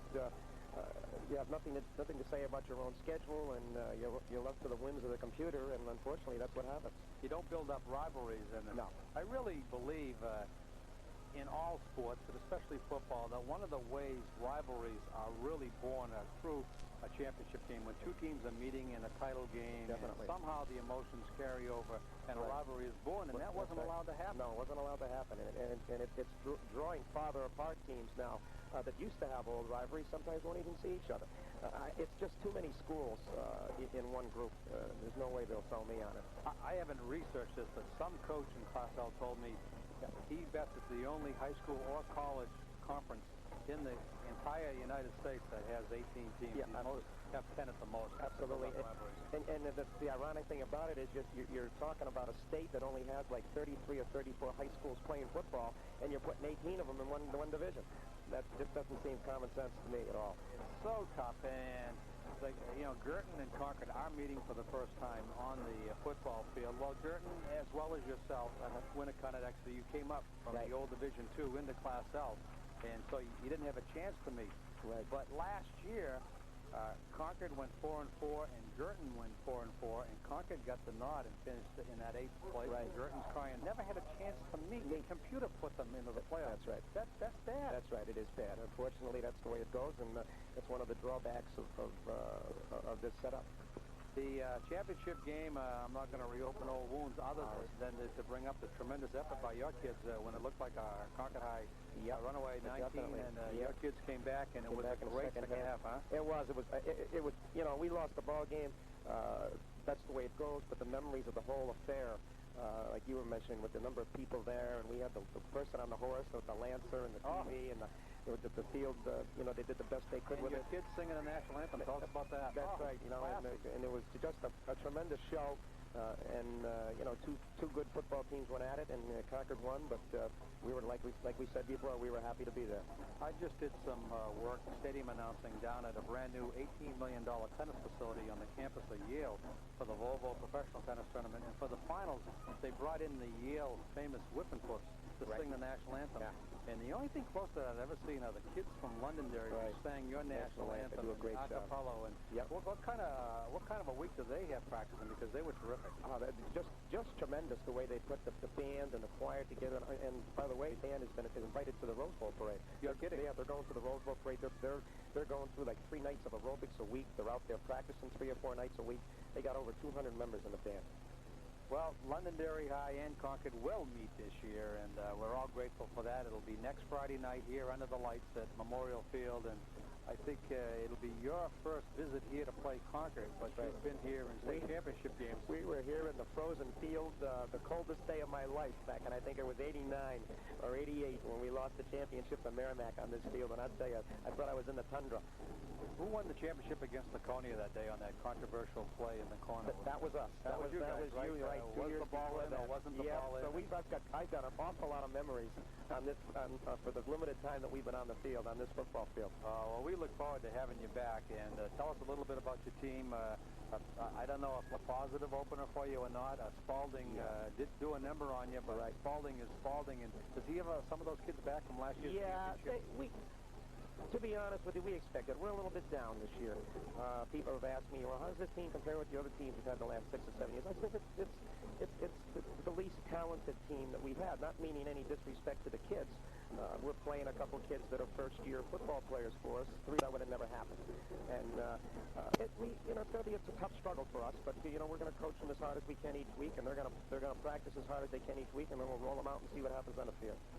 We're at halftime here at Memorial Field. Concord 14 and Guertin 7. We're talking to Londonderry High head coach Tom Sawyer and getting ready for next Friday night's game with the Crimson Tide against Londonderry. And Tom, this first half here, Bishop Guertin High surprised you a little bit here? They surprised me quite a bit. I mean, the first time playing Concord, they really stopped. They haven't stopped. They never stopped Concord. But they really have controlled the base plays, the trap, the off-tackle play, the keeper, and the key pass.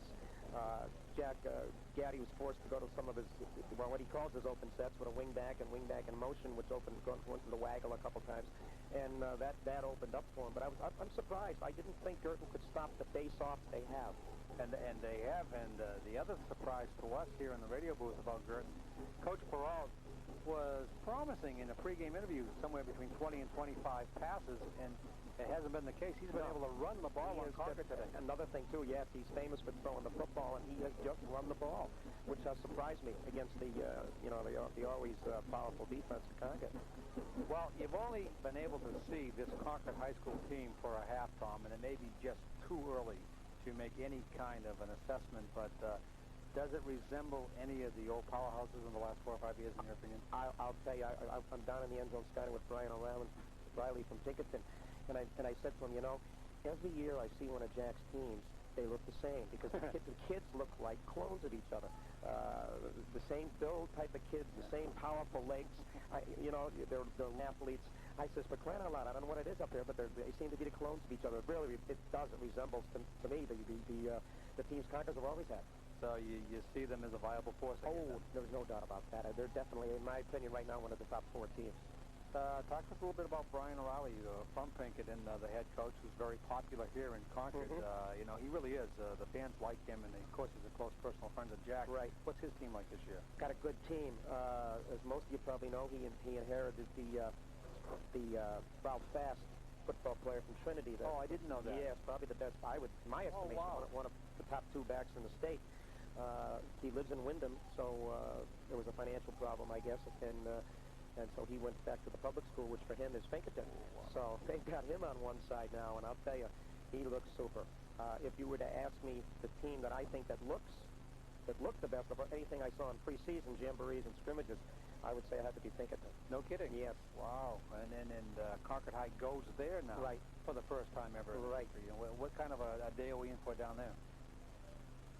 Against Pinkerton. What's it like down there in their setting? They've got a good setting for a game. They got a large bleacher set up, the press box, some nice bleachers on the other side. It's a good. That's going to be a tough ball game. I hope I can get to see that one because it's going to be back and forth. It'll be interesting to see if Concord can control the speed. Now, this is the one time Brian has an awful lot of speed on the corner with 2 good backs with speed. Brian has a history of coming up with a good back every now and then. Yeah, that's for sure. He's got a couple of them, huh? I guess he has. Well, what about the Spalding Red Raiders and Hugo Bolin? They won it last year. What did they look like last night to you? They look good, but they're not as strong as they were last year. They're sound. It still amazes me how he gets so many football players to be able to 2 platoon. Wow. It's just amazing of the people that can do that in high school. He does it. I think he's got one kid that goes both ways, the center and nose guard. But he's solid. You know, he's got some young backs. He doesn't think he can run the ball as well, but he's got the quarterback back, and that's number 23, the receiver, who's outstanding. He threw some nice passes last night. He mixes it up well, and he's running fast. So he'll be tough. We're talking to Tom Sawyer at halftime here at Memorial Field. He's the head coach of Londonderry. Concord leads at Guertin 14-7 at halftime, if you're just joining us on the radio. If you are traveling through the state on your way to our gorgeous mountains, stay with us here on the radio, and we'll try to make the next hour of driving time more pleasurable for you. The Portsmouth High Clippers seem a little down this year. Yeah, you got to look at what's happened to their student population. You know, school of 1,200, which is one of the smallest schools in Class L, to a school of about 800 already. And I guess this year they're about 800, and they're going to go lower than that. So, you know, the Pease Air Force Base closing has really hurt them athletic-wise, because there's, especially in football, the numbers game is so important, because you need the kids out there for the, you know, if you get injuries, you got to put other people in. So they're down numbers-wise, and it's going to definitely affect their football program. Tom, in my experience in the last 5 years in Division I and now Class L, the sleeper that we haven't talked about is Dover High and a new coach. Yeah. What about that program? Yeah, from what I hear last night, the only thing I heard is they beat Central, and Central was not that bad of a football team. Good-sized kids. They've gone to the straight D, and just hearing the score, I haven't seen Dover myself, but they won by a couple of touchdowns. So, you know, that program looks like it's on the rebound. I thought that they've had some talent over the last 3 or 4 years. There's no doubt a lot of those kids have ended up in some fine Division I school programs. That's your life. But the W's haven't shown up in the Dover High School. Exactly. I think you'll see that starting to change now, definitely. What's going to happen here in the second half? Concord leads 14-7. They just got that lead with 18 seconds to go in the half. Did they wear Guertin down, or are we going to see a...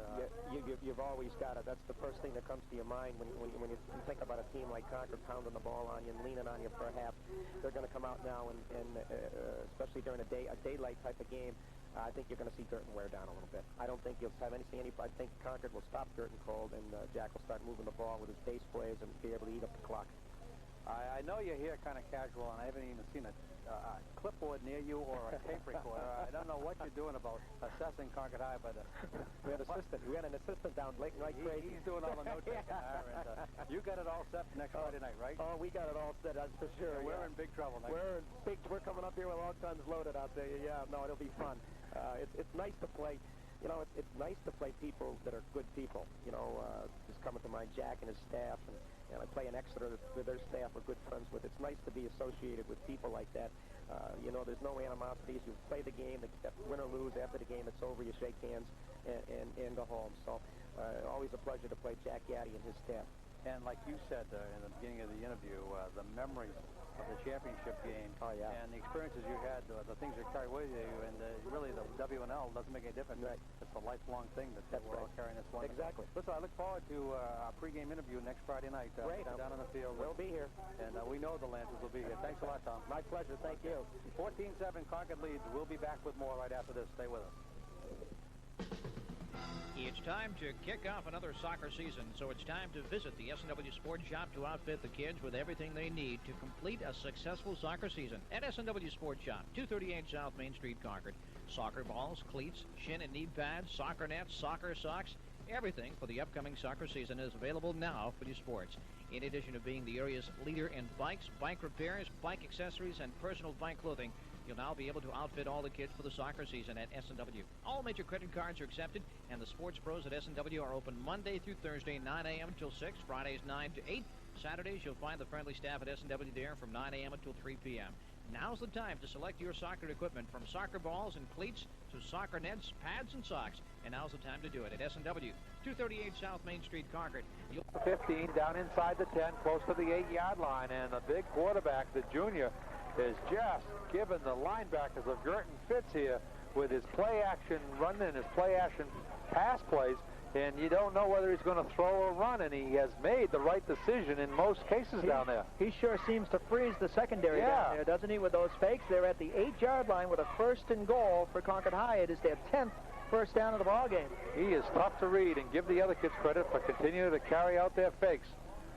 The give this time is to Stafford. He goes into the middle of the line trying to pick up a couple of yards. The Crimson Tide knocking on the door for their 3rd touchdown of the game. They lead at 14-7, 7 minutes in the 3rd period, and they have a 2nd down and goal to go from about the 5-yard line. Pick up a 3 on the play. Guertin has 3 first downs in the ball game, all of them in the first quarter. They have not had a first down since the first 12 minutes of this game. 2nd and goal to go for the Tide from the 5-yard line. T formation. McGonigal takes the snap, gives it to a halfback, into the middle of the line. Touchdown goes the Crimson Tide. And Concord High gets its 3rd touchdown of the afternoon on a nifty carry by Matt Ekstrom, a 5'10 senior back. I'll tell you, those backs were in tight, and McGonigal faked every one of them, but only Ekstrom had the ball and the touchdown for the Tide, and they lead it 20-7 with Garrett Stum on the kick. He's 2 for 2 this afternoon in extra point tries. Dave Blossage heads onto the field to replace Forrester. Mike Mayo heads on to hold the... It's Blossage on the snap, Mayo on the kick. It's up and it's good, and the Crimson Tide lead it 21-7 against Girton's Cardinals. 6:38 to play in the 3rd. We'll be right back. Stay with us. The area's family footwear center, Denroy Shoes at 76 North Main Street in downtown Concord, invites you to the locker room. It's the new locker room at Denroy Shoes, and it's chock full of great Nike footwear and Nike clothing. The locker room at Denroy Shoes has Nikes for men, for women, and for children. The locker room at Denroy Shoes has Nike gym and book bags, Nike hats, Nike t-shirts, Nike sweats, and cool, comfortable Nike nylon jackets and pants. You'll love the selection, and you'll find the values outstanding. Of course, for athletic footwear, the locker at Denroy Shoes just can't be beat for selection. Men and women can choose a Nike shoe for every athletic activity, from walk training, from tennis to basketball, from cleated to running, from force to the Nike Air. So when it comes to athletic footwear, you look to Nike. And when it comes to Nike, look to the locker room at Denroy Shoes, 76 North Main Street, in the heart of downtown Concord. Here's the kickoff, Concord to Bishop Guertin. Harvey? All right, Sullivan gets the ball down around his 15, cuts across the field towards his bench, crosses the 20, side angles across the 25, heading for that sideline near the 30, but he doesn't make it as he gets tripped up down there by Crimson Tide special player Jamie Welch. And Jamie, a 5'10 senior, put a nice hit on Sullivan right there to bring him down. 26 yards, 5 plays, 2 minutes and 2 seconds for Concord High. A 5-yard touchdown run by Matt Ekstrom. Garrett Strum, the point after touchdown at 21-7 with Concord flying away from the Cardinals. Steve Ulisny, senior quarterback. Brian Labrie, a senior halfback. Don Sullivan, junior fullback. Mike Elias, the winger on the left side. Matt Noak, a senior flank 20 yards out on the right side. And now Labrie comes up and fills the gap, and only one lone back. That's Sullivan back there. And now he goes in motion, Labrie does, to his left, and the play is stopped at the snap of the ball by the officials. Too much time by Bishop Girton's Cardinals here. And another penalty hurts the Cardinals as they have suffered more than their share. That is, I think, the 6th penalty on Bishop Guertin this afternoon. Each one of them of a 5-yard variety, but nonetheless, they lead 6-1 in penalties. Concord High School's cheerleaders, 16 of them strong, have been very active down here this afternoon, and they just have entertained this crowd, and they have not missed a beat. I mean, they are just cheering after every play. All right, here goes Guertin with Labrie in motion to the left side this time. Pitch to Sullivan. He's going to go around that left side. As he tries the end, though, he's tripped up by the corner. Plenty of running room there, but it was closed down real fast by Crimson Tide's Andy Funk, who was a middle lineman in the middle. Andy fired across and then made the long run across and hauled down Sullivan, the ball carrier, for a loss. What a nice play by Andy Funk. Pick up a 1 yard on the play. It'll be a 2nd down and 14. Every once in a while you can hear a shaker sound in the background. What the cheerleaders have done is they've passed around gallon plastic milk containers with like pebbles in the bottom of them. The fans are able to shake those, and they have writing on the outside and stuff. Kind of neat. Pretty creative. Yeah. Phil Stahl, the fullback, in the back of the eye as the quarterback puts it in the air. It's complete over on that sideline. It's about a 20-yard completion for a 4-yard gain because the ball was thrown sideways. Bring up a 3rd down. That's only the 4th pass of the game for Bishop Guertin in their 2nd completion. And the ball is out now to the 29-yard line and pick up a 5 yards on the play. Steve, quarterback to Matt Noak, the end on that side. And the ball was thrown more sideways than it was downfield. 4:42 to play, period number 3. The Tide leading by 2 touchdowns here. Everybody up on the line of scrimmage offensively for the Cardinals, except one lone back. It's a fake to him. Now they give it to him, and he comes up through the middle of the line. He crosses the line of scrimmage, dashes across the 30, gets 5, and wishes he hadn't as he was thrown back, and the flags go down after the tackle. And we'll see what the flag is. It was thrown on top of a Concord player. And he tried to steal it. He tried to take the flag and hide it. And the official had to pull it out of the Concord High kid's shirt. Good play. He went back and tried to tuck it up inside his helmet. It was sitting on the top of his shoulder pad. It's going to be a call against Concord for face mask. And that is going to give the Cardinals a first down. Just a beautiful afternoon for football here in the capital city. The home opener, the season's opener for the Crimson Tide of Concord High and the Bishop Guertin High. First time these two schools have ever met in the sport of football. 21-7, Concord leading. 4 minutes remaining here in period number 3. Ball out to the 47-yard line. That's only the 4th first down of the game for Guertin. Valancourt to the back of the eye. Fake to him. Ulysses puts it in the air. He has a man downfield, and it is complete. Down to the 30-yard line. Nice pass downfield from Ulysses to Mike Elias, his winger on the right side. Down to the 29, they spotted that. Another first down, and that's a pickup of, let's see, 14 yards on the play. Mike Elias, a 6'1" senior, running back, winger.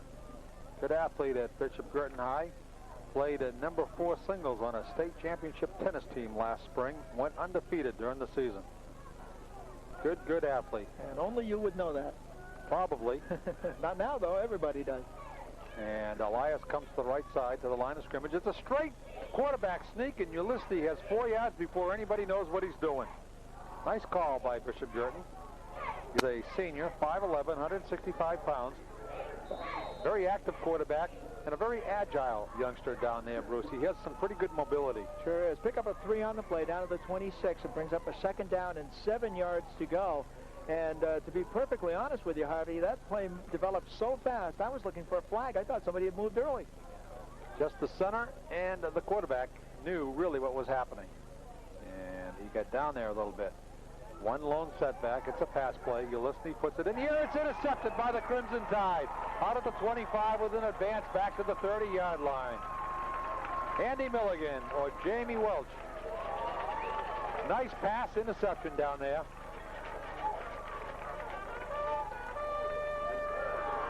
Jamie Welch on the pass interception for the Crimson Tide, the first of the year in that department for Concord. And they have the ball at their own 29-yard line, set up in good shape.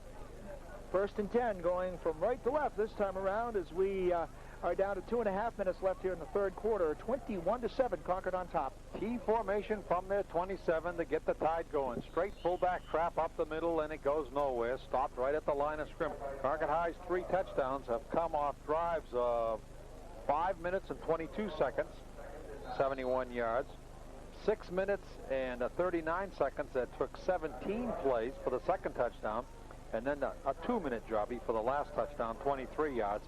But, Bruce, as you have pointed out, they've held on to the ball for long periods of time here. That's right. 12 minutes and 1 second in those first half drives, and that's a total of 1 quarter. That's amazing. They add them together. And the defense will get a lot of credit. Absolutely.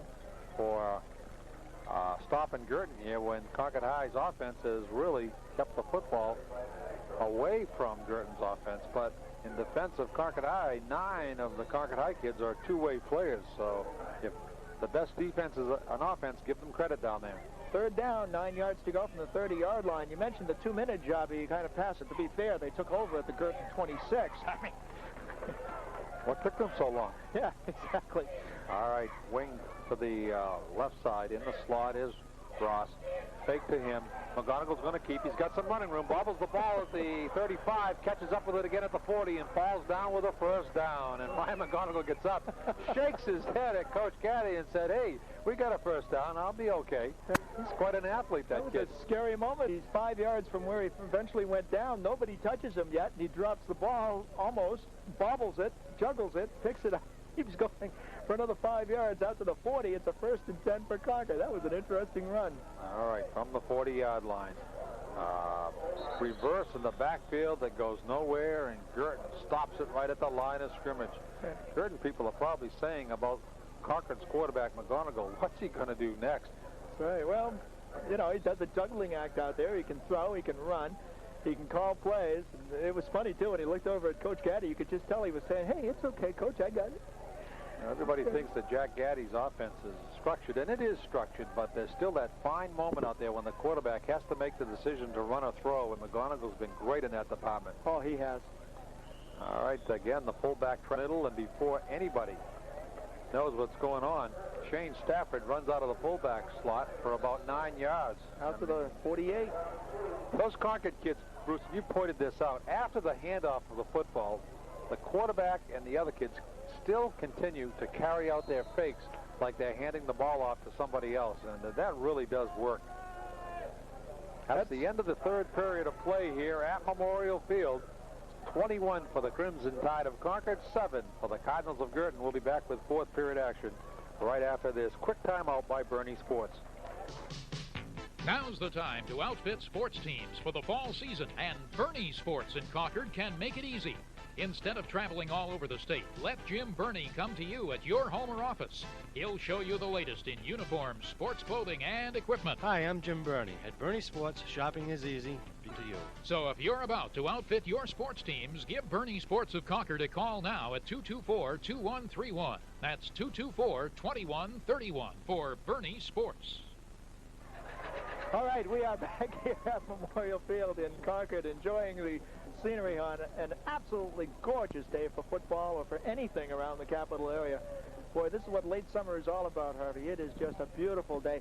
We have a pretty good football game going on here, too, where the Concord High School Crimson Tide have just taken control of this thing since basically the first drive of the ball game, when Bishop Guertin traveled 92 yards in 4 plays to put 7 points on the board. Since then, Concord has come back with a drive of their own in each of the quarters.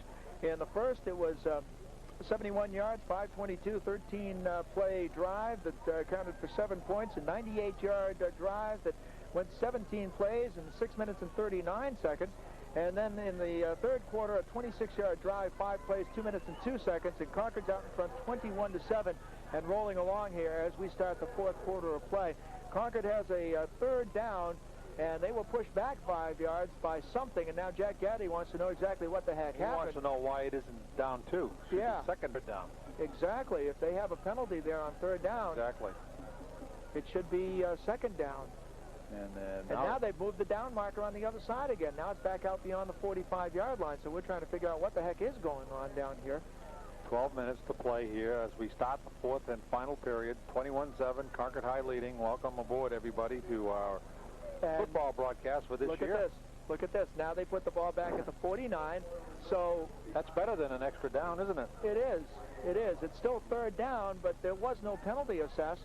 They mark it shy of where I had it. I had it at the 49-yard line the other way. That's sitting right on the 48 with a third down and 2 yards to go. So we'll adjust it to fit what's going on the field, because that's the way they're going to play it.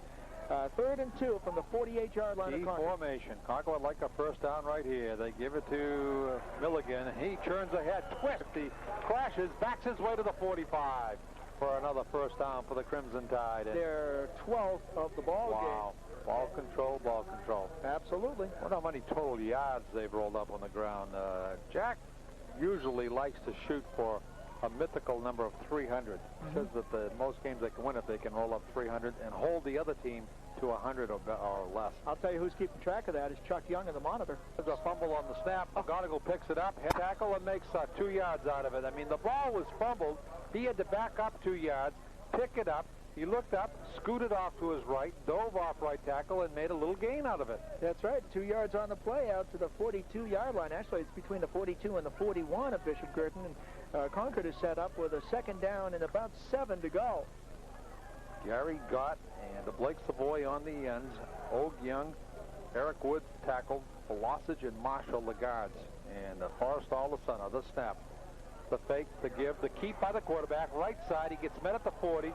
Comes up to the 35 with 2 Guertin kids on him and rolls down to the 33-yard line. What a great run by Ryan McGonigal. I mean, he carried two Guertin tacklers about 7 yards downfield here. He sure did, and they're going to take a measurement here, but I think from where he got stopped, he got hit initially about 4 yards from the first down, and yet he was able to pick up the yardage, the necessary yardage, I think, to give them a first down. This is the second measurement that we've had in the game.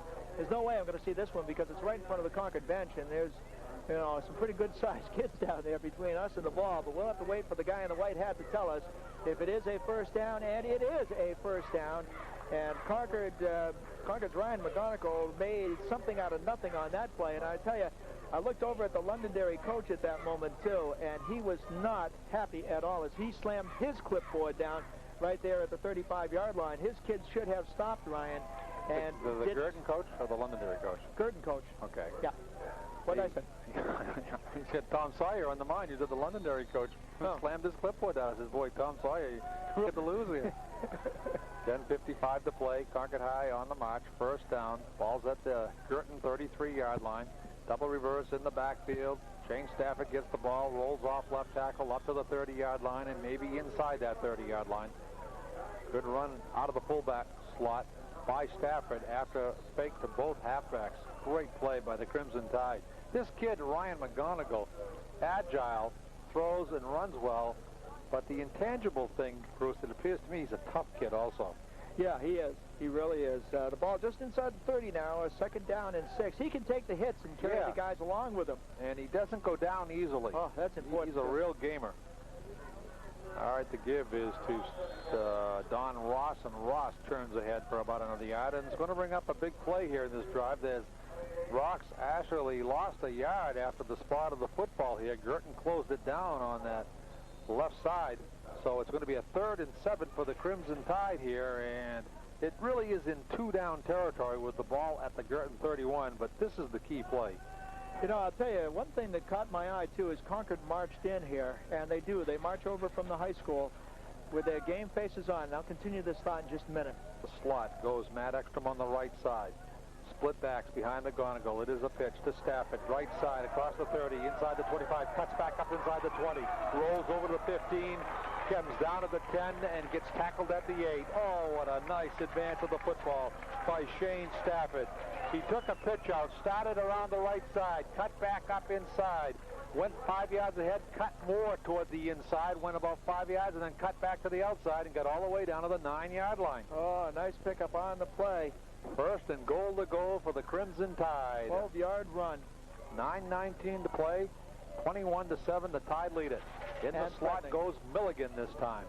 McGonigal, box signals, keeps the football and gets tackled. There's a big mix-up down at the 10-yard line, and the Tide will have to take a loss on this as Stafford and McGonigal collided in that backfield, and it wasn't pretty. That's right, and Stafford and McGonigal, the two of them trying to grab each other. I'm not sure exactly which one had the ball. They kind of had a hold of each other, and they both kept their legs churning, and actually they made back about a yard. They were down at about the 12. Field goal try here, Bruce. Maybe I'm wrong. But Garrett Stum is on the field. Dresser is also back there. Nope, they're going to keep the rolls left. He looks to pass. Now he looks to run. Now he's going to get sacked back at the 13-yard line. His initial reaction when he looked downfield and faked the pass, and then he tucked it for the run, and it looked like he was trying to set up for the pass again, and he got sacked. The Cardinal secondary was in the end zone with the Concord receivers and very definitely had them covered down there. The ball's back at the 14-yard line now. It's still a goal, a 3rd and goal. The reason I say look for a field goal is because when Ed Dresser went out on the field, he took the tee out there with him. I don't know if that was to confuse the Guertin kids or not, but he took the little tee out there with him. Didn't seem to confuse them. No, it didn't. They played one of the better defensive sets of the game right there. All right, in motion goes Milligan from right to left. The fake and the give to the fullback. He goes right up the middle across the 10, down near the 7-yard line. Now, could they be setting up? Because indeed, right to the middle of the field, smack dab between the goalposts, maybe a little bit off to the left. Could they be setting up for the field goal right here? Here comes the field goal unit on the team. Mayo is the holder. He's out there now. He wasn't before. Garrett Stum is the kicker for Concord High. He's out there also. So they're setting up for a field goal. Mike Mayo is nailing down at the 16-yard line. It will be a 26-yard attempt. Velocity is in there at center for Forrestal. The snap, it's a good one. The ball is down, the ball is in the air, it is kind of low, and it's good. It sneaks over the lower part of the right goalpost on the lower right, and Garrett Stum has kicked a field goal, Concord High's first field goal since the championship game against Trinity 2.5 years ago here at Memorial Field, when Matt Claflin kicked one to give the Tide a lead to go in that championship game here, and Stum has kicked a field goal. How about that one? I was going to ask you when the last Concord field goal was. Really? But I decided to hold back on that because I wasn't sure that information you would have, because I know it's been at least a year, and now I find it out it's been 2.5 years since that happened. Yeah, it was. Well, let's see. Concord High wasn't in the championship game last year. 2 years ago, they defeated Londonderry, and 3 years ago in the championship game, it was Trinity they played right here and took the lead on Claflin's field goal. It was a 30-yard field goal, only to have their hearts broken with a minute left on Jason Fossbender's 37-yard field goal for the title here. Name I will never forget.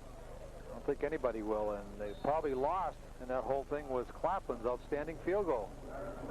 All right, Stum kicks the ball off a hold this time, not off the tee. It comes to Sullivan at the 20. He slants across to the 25, stops, and goes up to the 30 on his knees, and the referee brings it back to the 28 and says, you may have advanced the football, but on your knees doesn't count, son. And with 6 minutes and 56 seconds to play, the Crimson Tide are looking good here. 54-7 lead. I'm taking my time figuring this out because I can't believe it. I'll tell you in a minute if I confirm this. You take your time because I want it accurate, friend. Okay. All right, pal. Bruce Lavoie, the best statistician, I'm telling you right now. Back to pass is the quarterback from the 20, puts it in the air, and it's underthrown poorly. And Guertin's down a little bit. You can see the shoulders sagging and the heads down a little bit as they walk back to the huddle. And they put up such a game effort in the first half here. It was 7-7 until 18 seconds were left in the first half when Concord High snuck in a 10-yard TD pass from McGonigal to Savoy. You hear the Concord High band out here playing We Will Rock You. The old Queen song, I believe. We will rock you. They do a great job here entertaining the crowd. It's a fake, fullback draw. Labrie on the carry, comes up to the 30-yard line for about a 2-yard gain. Concord High's defense has been outstanding here this afternoon. Big, big home crowd. Sun-splashed crowd in attendance here this afternoon. They've been treated to a great show by the football kids and even a great the cheerleaders and the band. They have just been opener, and the Concord High School athletic and extracurricular department has to take a bow here today because the show has been outstanding. 5:58 to play here in the home opener. 3rd down and 9. Back to pass. Here's the quarterback, and he has it in the air, and it is complete as two guys wrestle for it. And the Guertin end comes down with it. Matt Noak came down. He was in a dogfight with Ryan McGonigal, the defensive back of Concord High, and it would look like two guys going up for a rebound in basketball with equal access. And Noak is the one that got the possession on the wrestle between the two on the way to the ground. 12-yard pass pickup on that play. The Concord drive, Harvey, 7 minutes and 33 seconds. That's unbelievable. That's why I had to check it. That's just that's a lot of possession, and when you think of overall possession here today, Bruce, it's going to be unbelievable. And the quarterback is sacked badly way back at his 28-yard line. Great defensive play by the Crimson Tide, and Blake Savoy, the defensive end down there, came crashing in on Steve Ulisny, the quarterback, and sacked him at the 28. It's going to bring up a 2nd and 22 yards for the Guertin first down. Ball right back there at the 29-yard line. Noak, the end, out on one side, 20 yards. And the wingback is out on the other side. Back to pass is the quarterback, and it is intercepted by Tom Marshall at the 35, down to the 30, down inside the 20, knifes his way across the 15. And Concord High has its second. And Tom Marshall, the inside linebacker, didn't get fooled with everybody going down on the side. He stayed at home over the middle, intercepted at the 35, and ran it down inside the Guertin High 15 to the 14-yard line.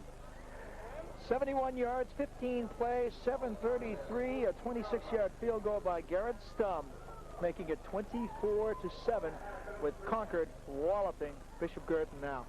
Whew. They are in full control of this football game. And led by junior quarterback Ryan McGonigal, is called a heady game down there. The snap out of the T formation. They give straight ahead. Goes the new back in there. Matt Ekstrom, no, he's not a new back. He just hasn't been in there for a while. He gets the call here. Jack Caddy has been alternating pretty well between Milligan, Mayo, Ekstrom, Welch, Ross, and Stafford.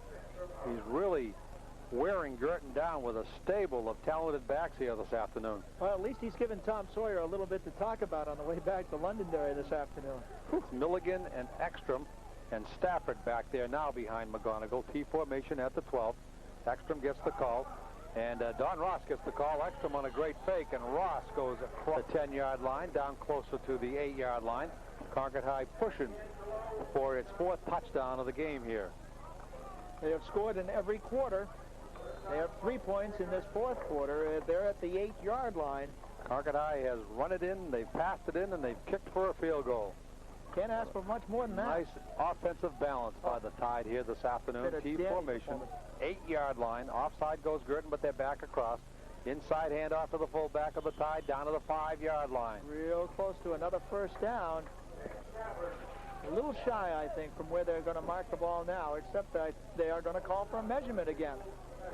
The biggest 4th down play came back in the first period. Concord trailed this game by 7 points. They were down 7-0. Concord had the ball at the 6. They had to get to the 1 for a first down, and on a 4th and 5, McGonigal fooled everybody and sprinted around the left side down on the play. Ball right now is at the 4-yard line, and boy, they are going to be inches. Oh, they can't even tell. They've got to get down there, and he is about 2 inches shy. The referee had to get right down on top of that, look straight down at it. He asked the guy if he had a matchbook. Yeah. He held it up, said it's that far. That's right. So they're at the 4-yard line with what officially is a 4th and 1, but it's Concord High 5 shots at it here, unless the Guertin linemen really come up with a miracle defensive play. And Jack Guy's going to take a timeout. He doesn't want to lose this situation with 3:05 to play. 25-7 is the score. Concord High's at the goal line. We'll be right back. Stay with us. Here's an offer that you can hardly refuse. It's an offer to have your home, auto, or business insurance reviewed by the friendly professionals at the Allied Insurance Agency. How much will this complete insurance review cost you? Not 1 red cent. That's right, the Allied Insurance Agency will provide a professional analysis of your present insurance at absolutely no obligation. Incidentally, when was the last time you checked your insurance coverage on your home, automobiles, or business? Conditions change, you know. The number of drivers in the family may have changed. Your insurance coverage written last year is not necessary insurance today.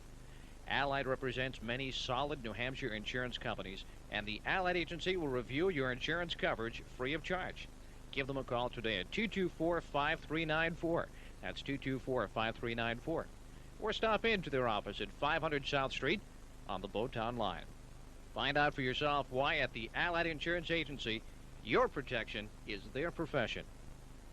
Crimson Tide knocking on the door again. They have a 4th down and 2 inches. They are at the Guertin 4-yard line, and this has been a pretty good football game from Concord's standpoint.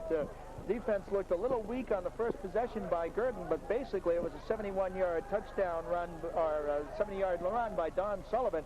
Concord's been all over. All right, T formation. Concord needs an inch for the first down.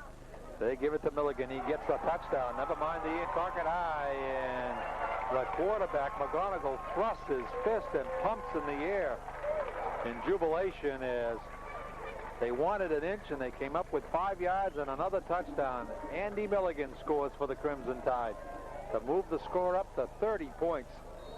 And Garrett Stum on. Garrett has been 3 for 3 in extra points and 1 for 1 in field goal tries here this afternoon. And you hear the school song at Concord High as Concord sets up for the extra point. Dave Velocich on the snap. Mayo on the hold. Stum on the kick. It's blocked. Outstanding play by the end for Bishop Guertin. Came across Timmy McDonald, 6'4", senior end, came across and blocked Stum's kick. 30-7, 3 minutes to play. We'll be right back. Stay with us. Concord High leads it. It's time to kick off another soccer season, so it's time to visit the S&W Sports Shop to outfit the kids with everything they need to complete a successful soccer season. Concord High running away with it now. They lead 30-7. Harvey, here's the kickoff. All right, off the held ball. Stump gets it down, and it goes out of bounds at the 12-yard line, and they will re-kick it. Here this afternoon, Concord High's 4 touchdowns. Nice balance. Ryan McGonigal, Blake Savoy, Matt Ekstrom, Andy Milligan. Throw in a Garrett Stum field goal, and you have a nice offensive balance here, Bruce. They have shown that they can do it slow, 5:22, 6:39, 7:33, but they can also strike quickly. 2:02 in this past one. A minute 39, 14 yards in 4 plays. It still took them a lot of plays to get that 14 yards, but they did it. 4-yard touchdown run by Andy Milligan. The Strum kick was blocked. 30-7 with Concord High School out on top now with just 3 minutes and 5 seconds left in the game. And they are pushed back down to the 30 line where they will kick it off again after the ball went out of bounds at about the 7 or 8 yard line off to the left side. You think back to 1836 when Concord High opened up the sport of football, that they had an afternoon like this? Harvey, I'm getting old, but I'm not that old. This is the 817th football game in Concord High's history.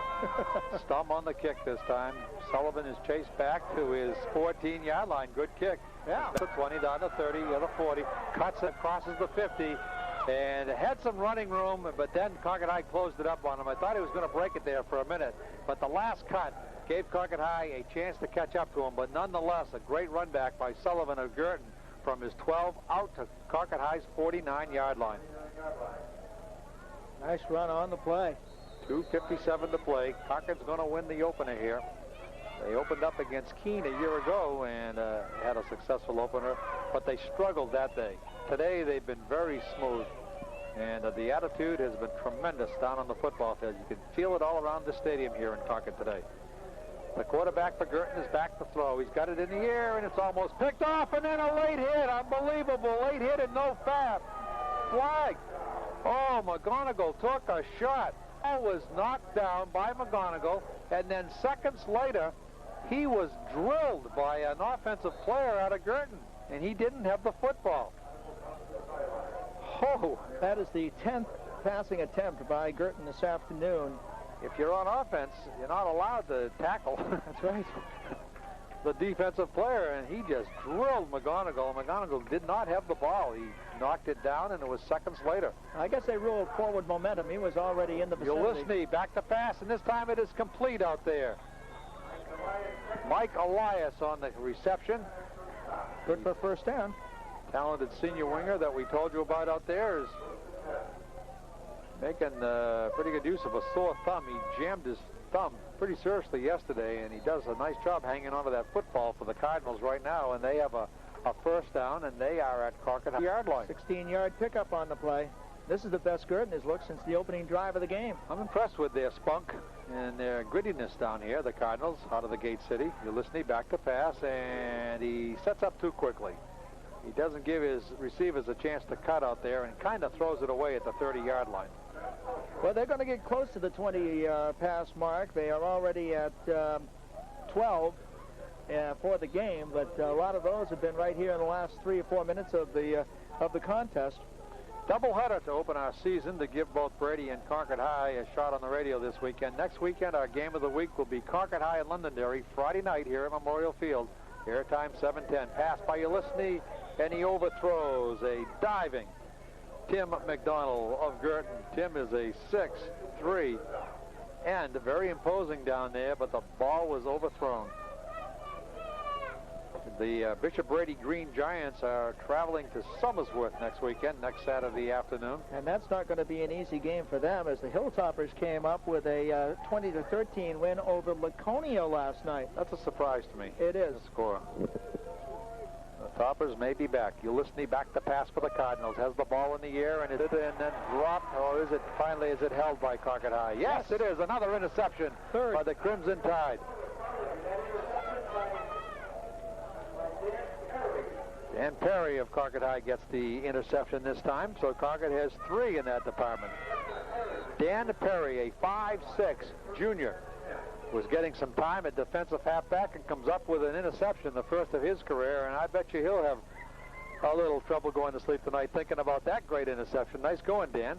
Sure was. Boy, I'll tell you, they're set up in good shape, too, at their own 24-yard line. 1st and 10, but there is a minute 30 left in the game. T formation for the Tide. They give to Don Ross. He comes from right to left and then knifes his way up to about the 29-yard line. Good-looking run by Donnie right there. Hard-working senior fullback, and now Concord sends a whole new unit on.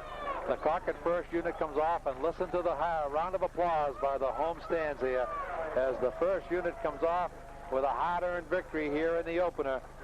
Dylan Beeson will be the new quarterback for the Crimson Tide, and a whole new cast of characters out there to play this final minute and 4 seconds. T formation.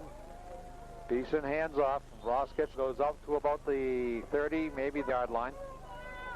It will be a pickup of, let's see, 2 yards on the play. It brings up a 3rd down and 3. And I had neglected to finish my thought about Ryan McGonigal when he walked in.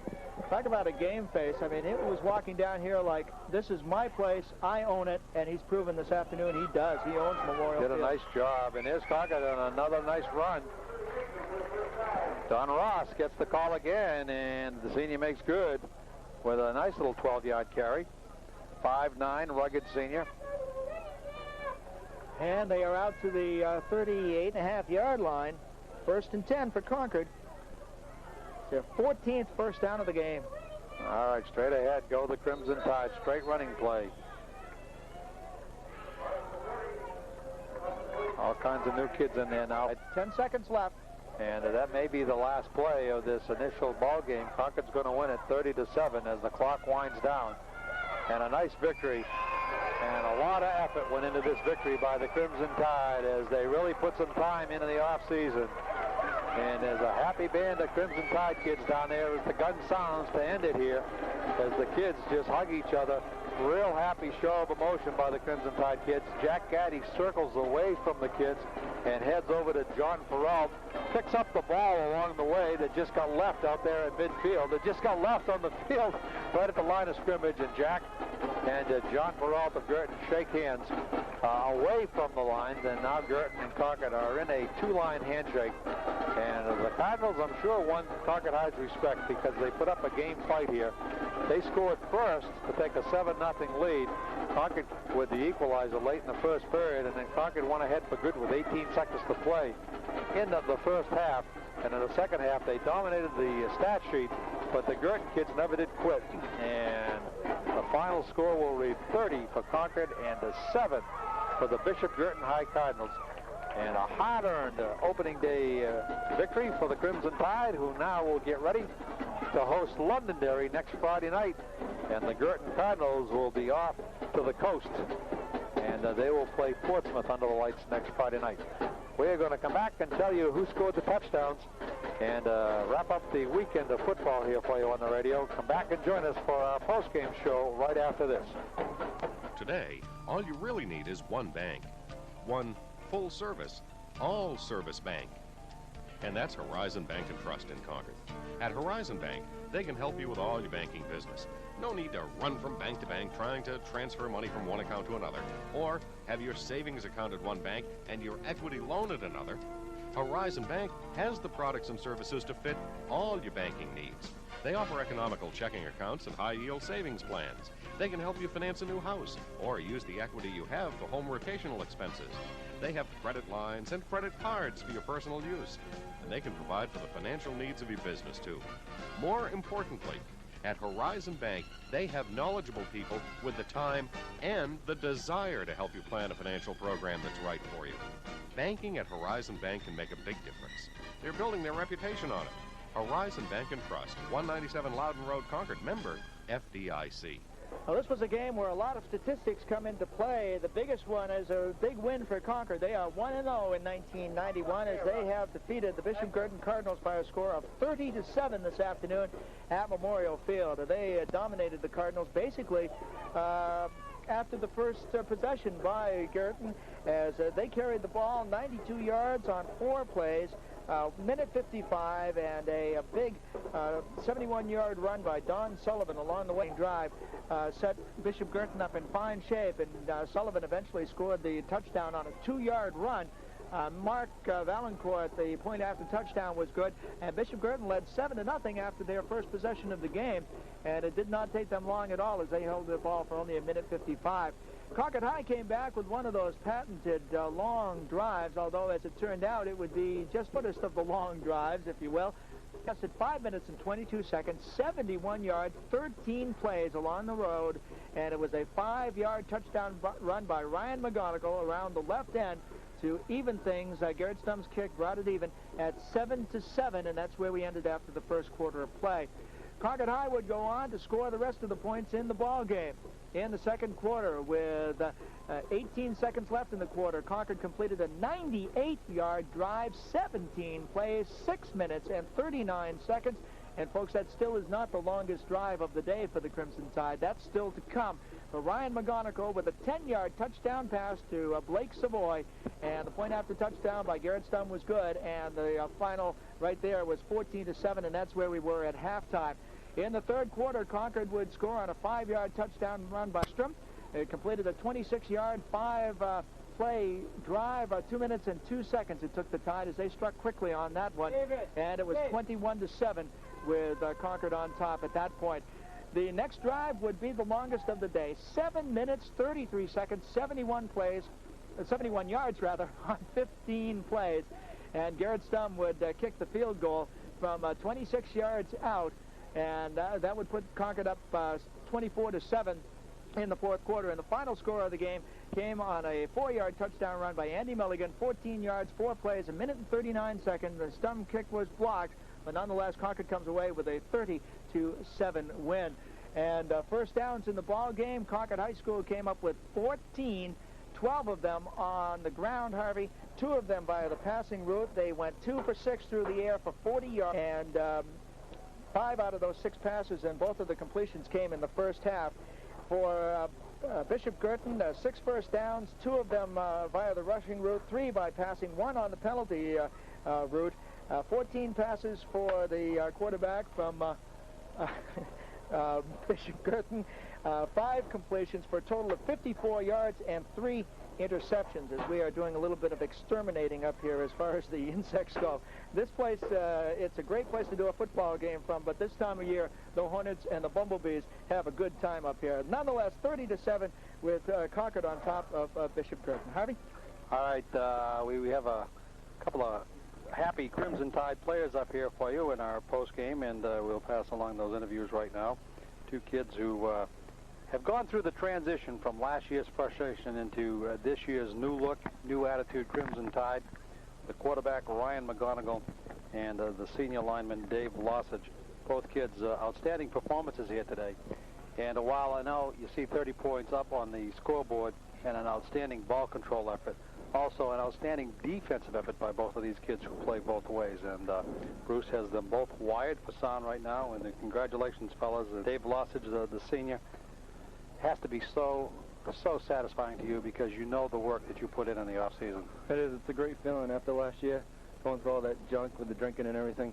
Worked really good hard on the off season, and then we had a great preseason. So we really deserve to win, and I think that's probably one of the best feelings right now. And Ryan McGonigal, you have to remember back to when you were baptized halfway through the season. The coach called on you a sophomore, and it was down there against Spalding High on a rainy, misty night, and I know we were shell-shocked, all of us at Concord High, after 54-23 loss. And Spalding did go on to win the state title, but when you think back to that night and the way you opened up a quarterback and think to the way you executed today, you got to be so satisfied, deep down internally. Very satisfied. We executed really well. We've been working on it this whole week in practice and this whole preseason, and he's really emphasizing execution and really working on it. And last year we I came in and I didn't really execute that well. I mean, it was hard coming in halfway through the season and trying to live up, but it was really good execution today. We ran the ball well and had a 99-yard drive, which is one of the coach's best things, he says. And yeah, Bruce was, keeping the stats as we went along here, and you had so many long drives of 7 minutes, 6, and I mean, that's great ball control. Yeah, we've been trying to do that. That's our main goal, actually. Hopefully we can do that against Pinkerton. Dave, I think that if you look to this year's team and the strengths involved based on what was coming back, you had to think that we were going to be pretty strong in the line with yourself back and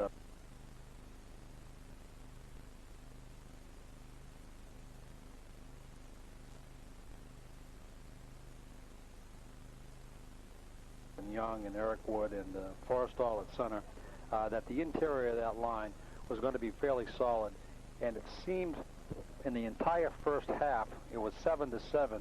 You guys were holding your own in the trenches until we could get it going. Yeah, it was kind of difficult at first. You have to really get into the groove. It's tough, working the off-tackle holes a lot, so it's stuck one. But really, kind of tired actually.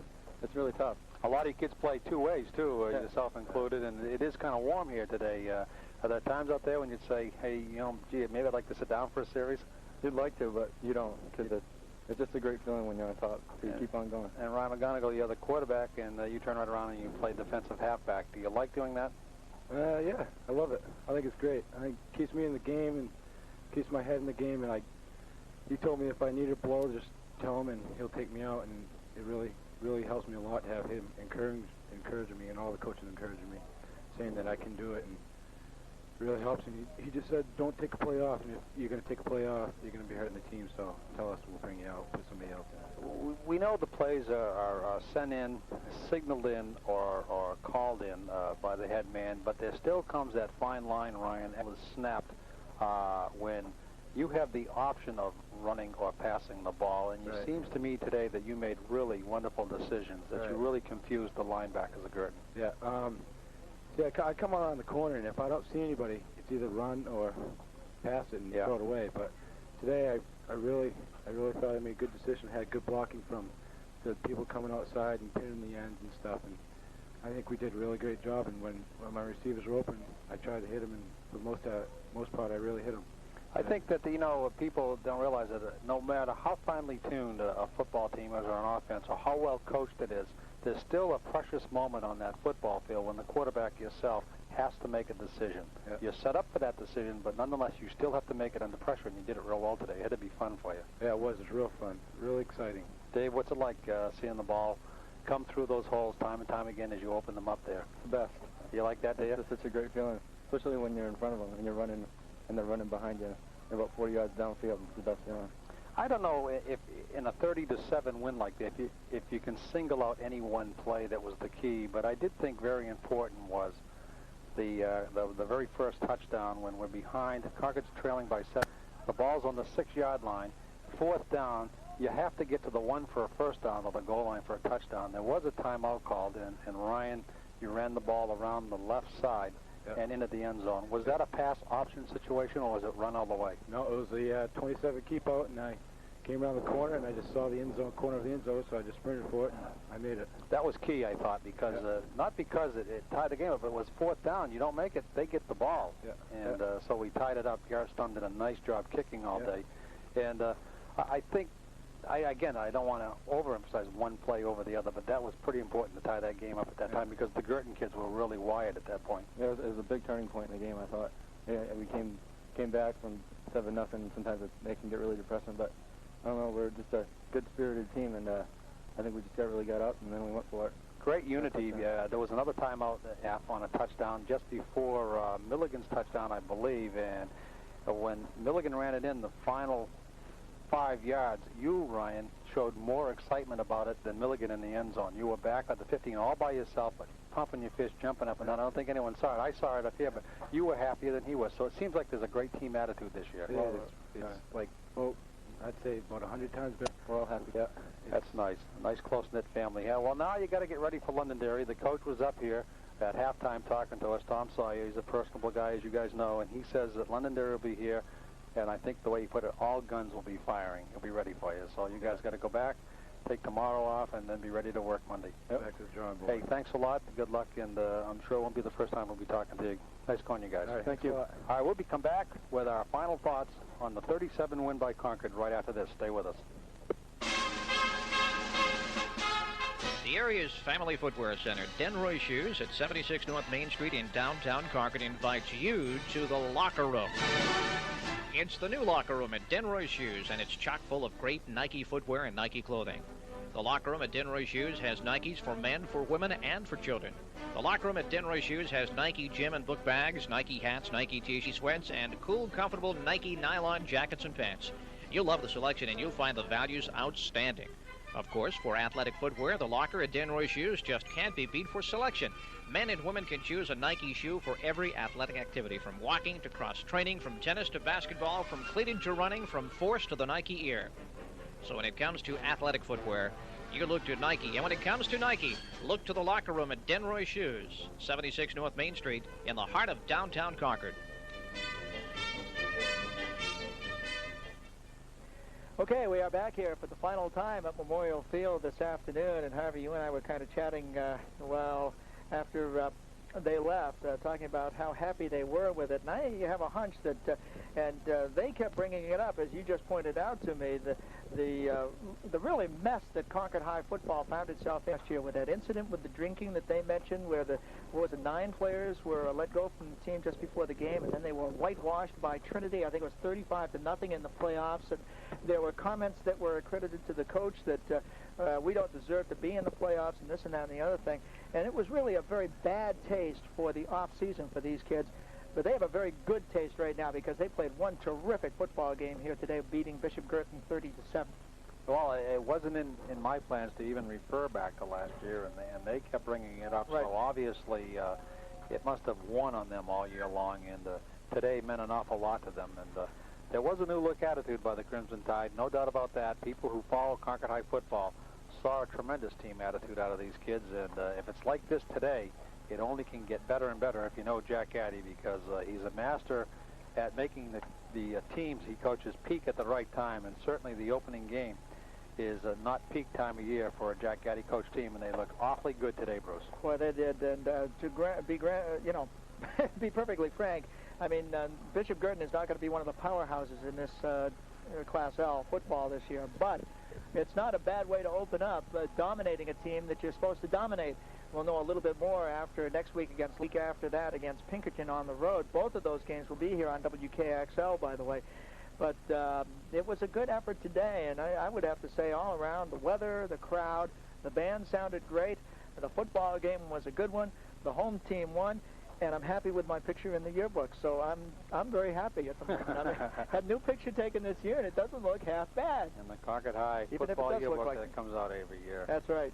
Well, that's going to do it for this week. And as good and as fine as the football team was down on that field, and believe me when I say this, everybody, even better were the cheerleaders and the band. They just put on a fantastic show here this afternoon before a good opening crowd, and things are looking up for Crimson Tide Athletics here. It was just a positive afternoon for everybody involved, and let's give those kids credit. Emily Beavers is the captain, Fiona Peters, Krista Reinhardt, also Captain Holly Beagle, Jen Curtin, Marissa Cleveland, Carrie Fitzgerald, Heather Hadaway, Megan Cameron, Sarah Crotto, Karen Siebold, Tabitha Lacasse, Belinda Prue, Christian Burke, Amy Clay, Laura Jones. Just an outstanding afternoon of cheerleading. I mean, they put some routines on in this track out here.